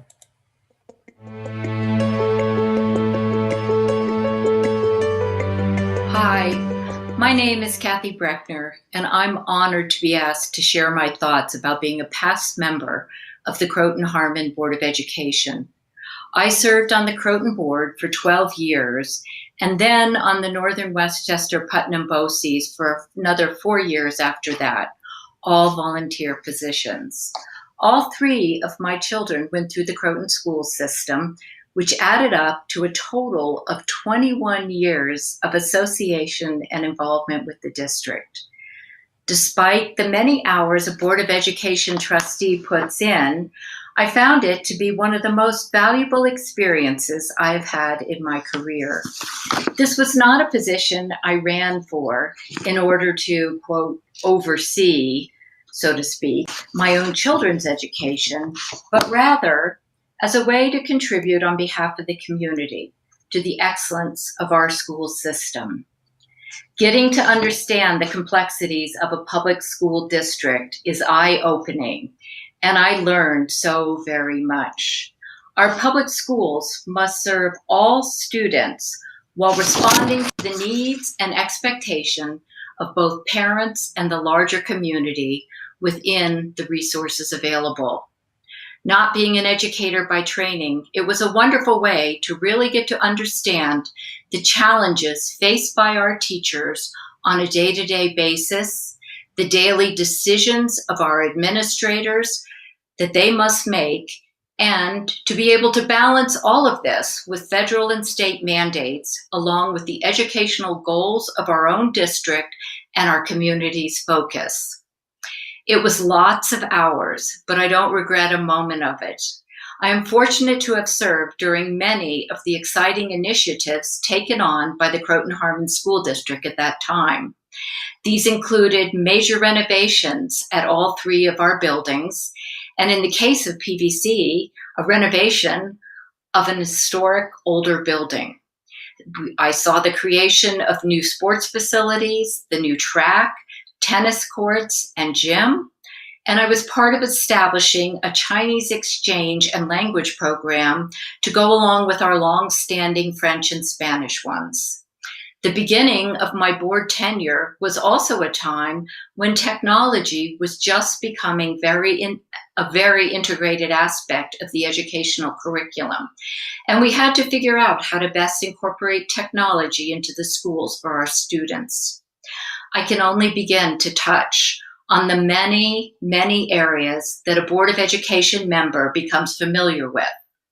Educational curriculum, governmental policy, school district legalities, finances, social, emotional, and special education learning, contract negotiations, HR-related topics, and how to best incorporate district and community values along with so much more. And finally, I served at a time on the Croton board where I was so fortunate to be able to work and learn from so many wonderful and dedicated educators and administrators as there are today. I find I bring this learning into much of the work that I became engaged in after my board tenure ended. And I will always be grateful to the working relationships I developed with those in the district during those years. So I hope you will consider undertaking the most fulfilling challenge of serving as a Croton-Harmon Board of Education trustee. Thank you and good luck.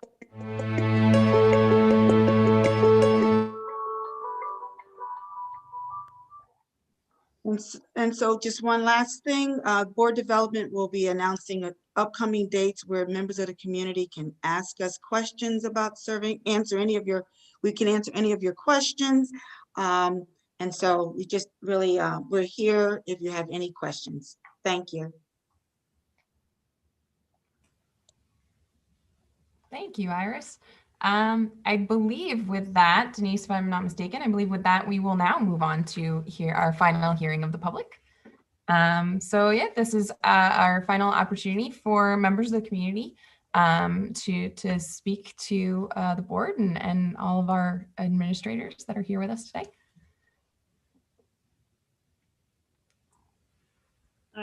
Good afternoon. This is Patty Buchanan. May I speak? Absolutely, Patty. Welcome. Thank you. Thank you all very much for the presentation today. I want to start by saying I loved the graphics, the artistic graphics. They were really beautiful, did a great job communicating a lot of the data that you were talking about. So I just want to say for a moment, I know that most of you know me, but for the record, I want to reintroduce myself. As many of you may know, I am an alumna of the Croton Schools, K through 12. I'm a graduate of the Croton Harmon High School, class of 1980. I've been a taxpayer in the district for over 25 years. I'm a leader of Croton 100's electric school bus campaign. I am an advocacy partner with other electric school bus campaign supporters, including the New York League of Conservation Voters and Croton community stakeholders.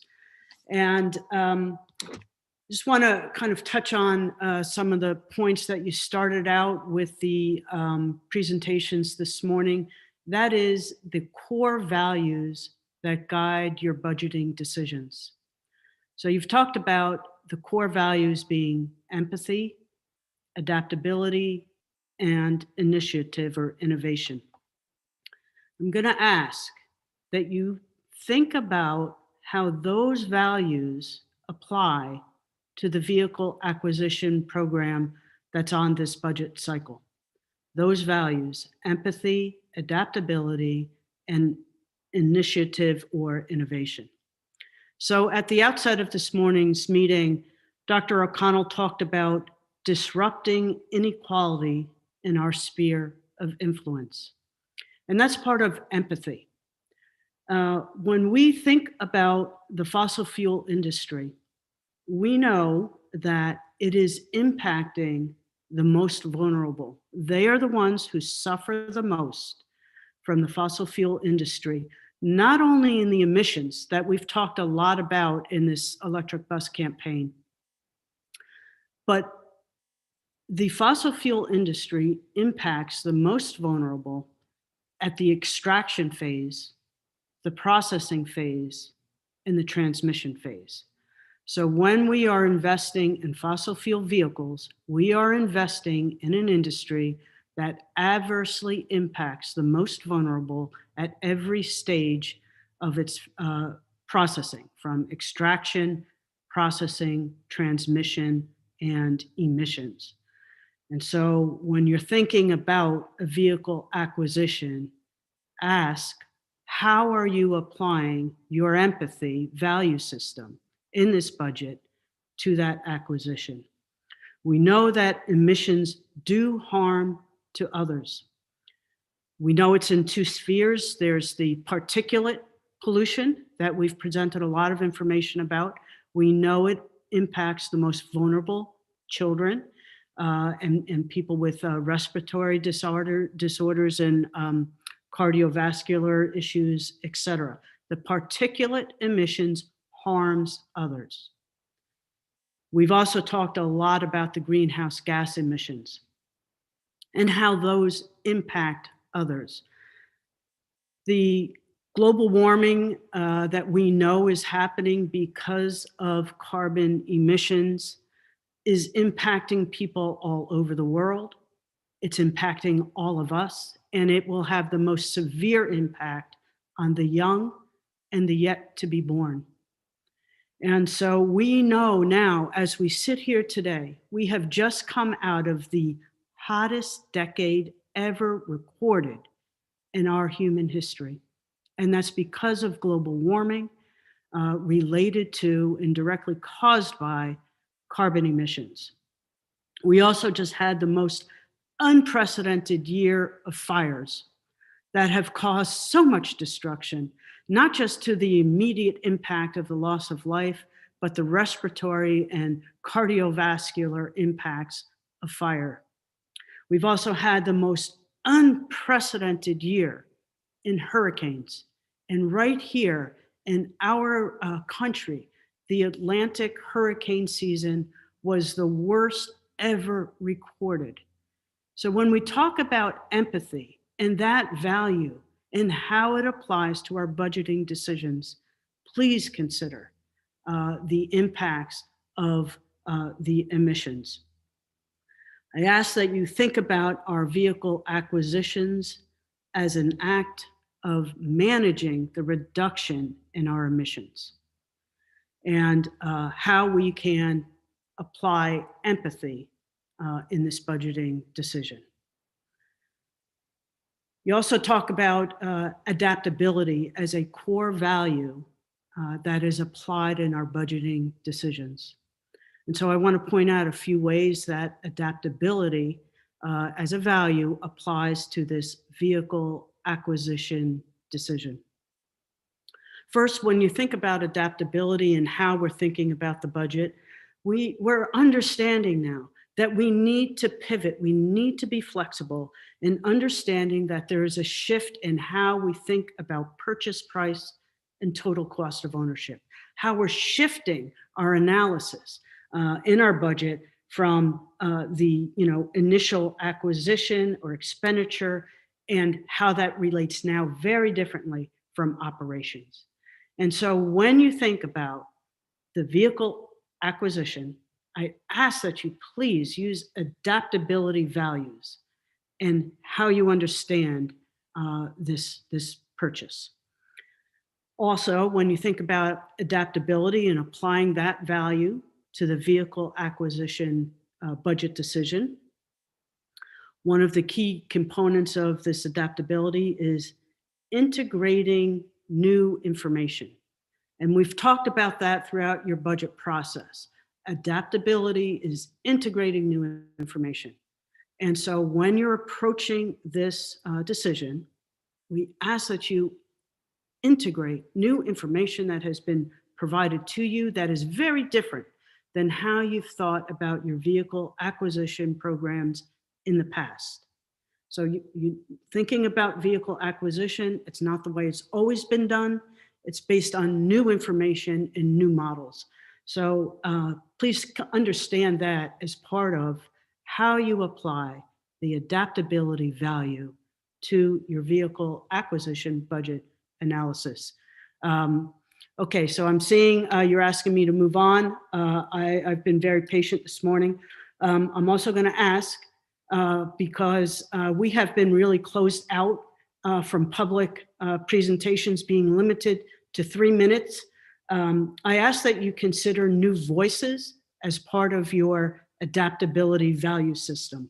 And we have been excluded from public comments by limiting us to 3 minutes.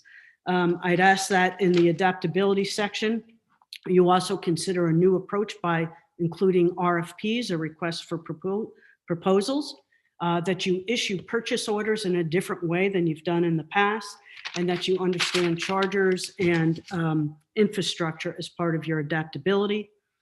Finally, the value of initiative or innovation. You talk about having a data-driven decision-making approach. I'd ask that you apply that also to your vehicle acquisition plan, that you understand financial benefits as part of a new or initiative innovation, total cost of ownerships, which we talked about. And I see now for the first time, we're actually looking at our budgets to include an analysis of carbon emission reductions. So I ask that you think about how you can apply these 3 values in the important decision coming before you on the vehicle acquisition. Thank you. Thank you very much, Patty. I don't believe that we have any other community online with regard to community statements or public hearing. So with that, I will move to Dr. O'Connell for next steps. You are on mute. We are going to get t-shirts that say you are on mute. So thank you very, very much. Thank you to our public who shared some thinking with us today. Appreciate you being part of our morning.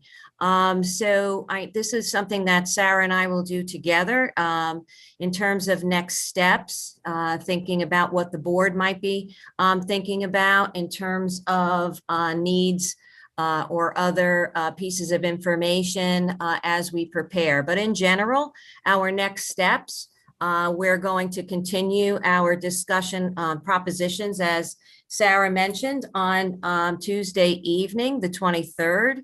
Of course, we await the governor's budget and its impact on our budget work to date.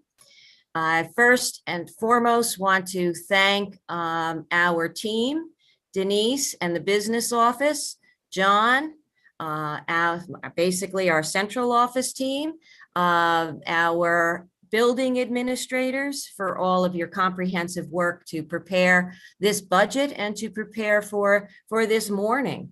Budget Saturday is always such a critical moment in our process, as it is a time to demonstrate how our dollars, our spreadsheets, our tables, our graphs all reflect our commitment to student learning. I thank you for this opportunity to share the information with you, and we look forward to continuing our work as we move towards finalizing our 21-22 budget. And in a previous slide, Denise shared with you the important dates we have coming up. So our process continues. It certainly didn't end today. I look forward to those days as we continue to shape this. So toss it back to you, Sarah. Do you have any next steps for us besides the normal work that we do preparing for next steps in the budget process? Yeah, in terms of next steps, I think all of the hard work that Denise and her team have put in thus far to the budget and will continue to do. And as we said, we will be continuing our very important discussions with the board on Tuesday with regard to finalizing our propositions for this year's ballot. So I know we're all very much looking forward to spending some time and really putting some meaningful time behind deliberating and coming to those decisions.